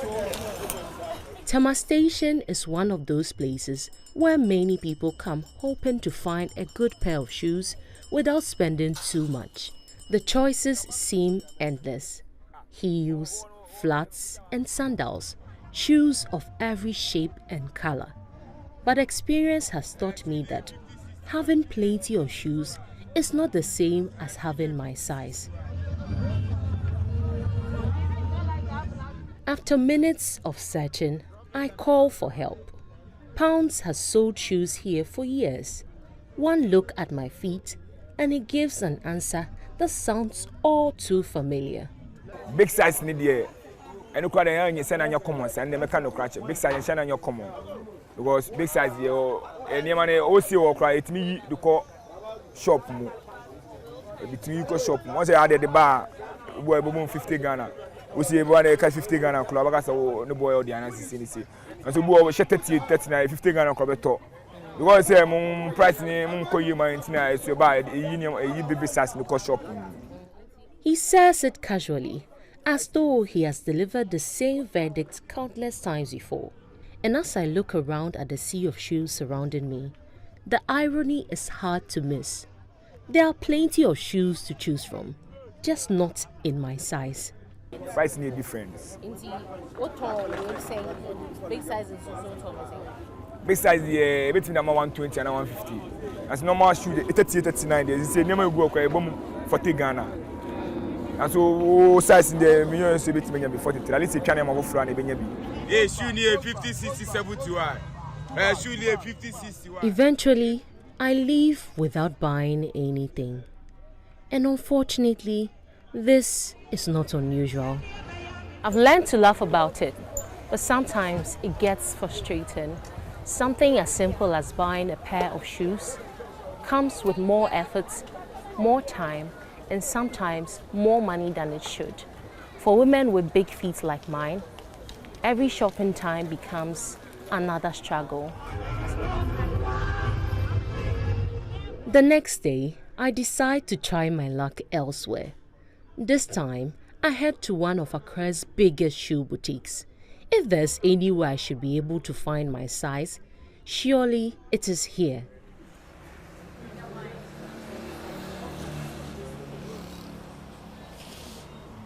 The difference is obvious the moment I walk in. The shoes are neatly arranged, the shop is well stocked, and suddenly the search feels a little less daunting. For the first time all day, I feel confident that I might actually find what I am looking for. Then, I begin searching for my size.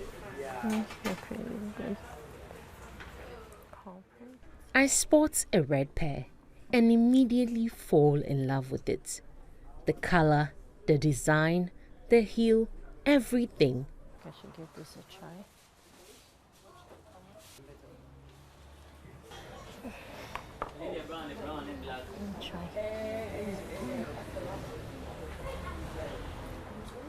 Can you help me here?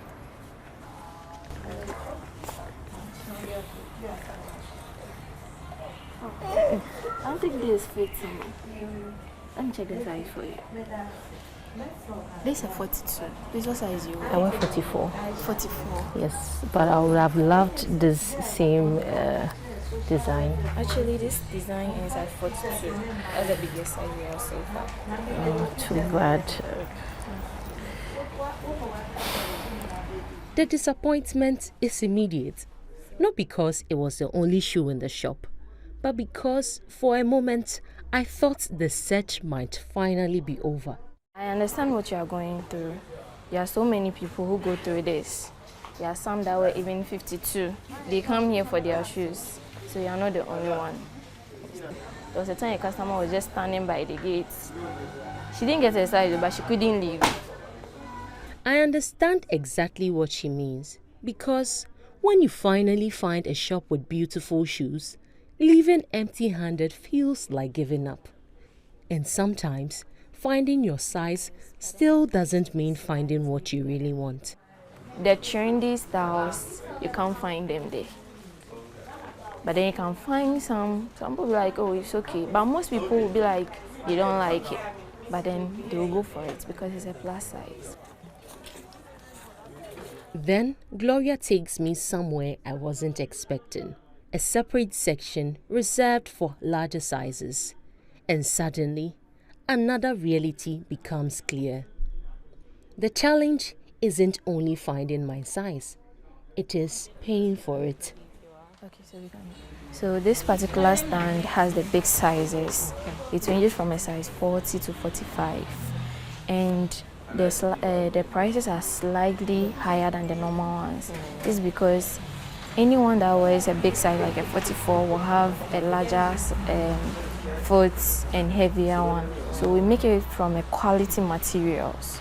Yes, and the prices here are like 500 cedis different from the normal ones, because these ones are 825 cedis and the normal ones are 325 cedis. The smaller sizes, yes. Okay, so from 36 ranging 40 to 40. Sometimes you can get 42 at the smaller sizes, but someone that wears a big size, it will not fit the person. Yes. So those are the price ranges for big sizes. So quite a huge difference. Yes, a huge difference. And what do you think is accounting for that? I think it's because of the quality of the shoe. Yes, because they can't just use any normal material for it, because it will get spoiled within a few days. Yes. The difference is significant. What many can buy for a few hundred cedis cost much more in larger sizes. In other words, having bigger feet can be expensive. I have heard all kinds of assumptions about people with larger feet, so I wanted to understand. Tomorrow will be your own. Your banker, Ubedu Lotto. Life will work for you. Your dreams will come true. The breakthrough you are looking for will come your way. I'm actually playing this song for my friend George Kwe Abuaji. This weekend, the Befa.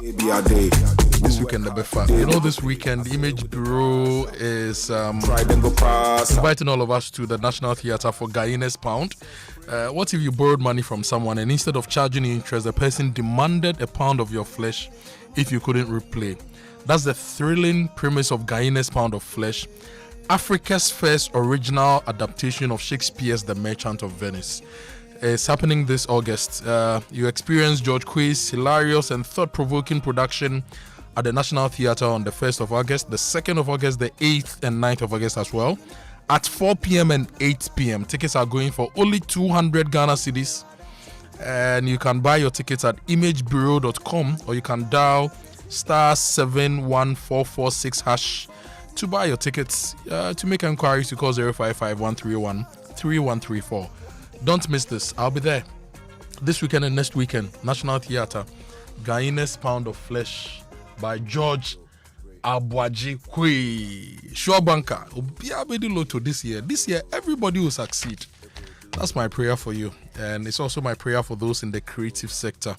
All of you, you'll do well. George Kwe, Nashoko, Uncle Ibo, Latif, all of you do well. But let me tell you about Eden Care by Acacia Health. You know, the world is over-communicated. There's a lot of noise and a lot of challenges as well, okay?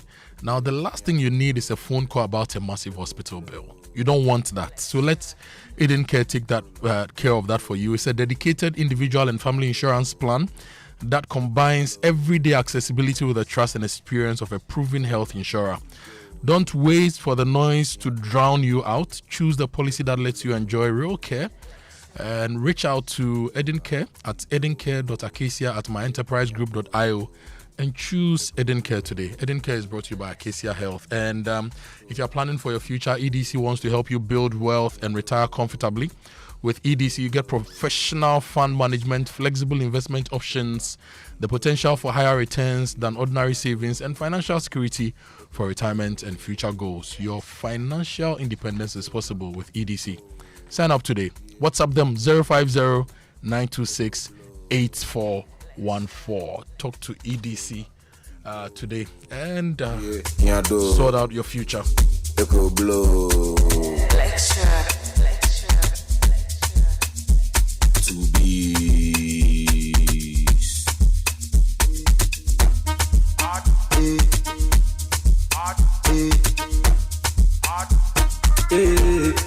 You know, today is a big day. Medina, the Electroland Medina showroom is opening today at 12 p.m. at the Medina Taxi Rank opposite EcoBank. It's a big event and they are giving you incredible opening deals. So let's all meet at the Medina Taxi Rank opposite EcoBank for the grand opening of the brand new Electroland showroom. in Medina. Some days business goes well. Some days it doesn't happen. It doesn't go well. Yeah, it's part of the hustle, is it not?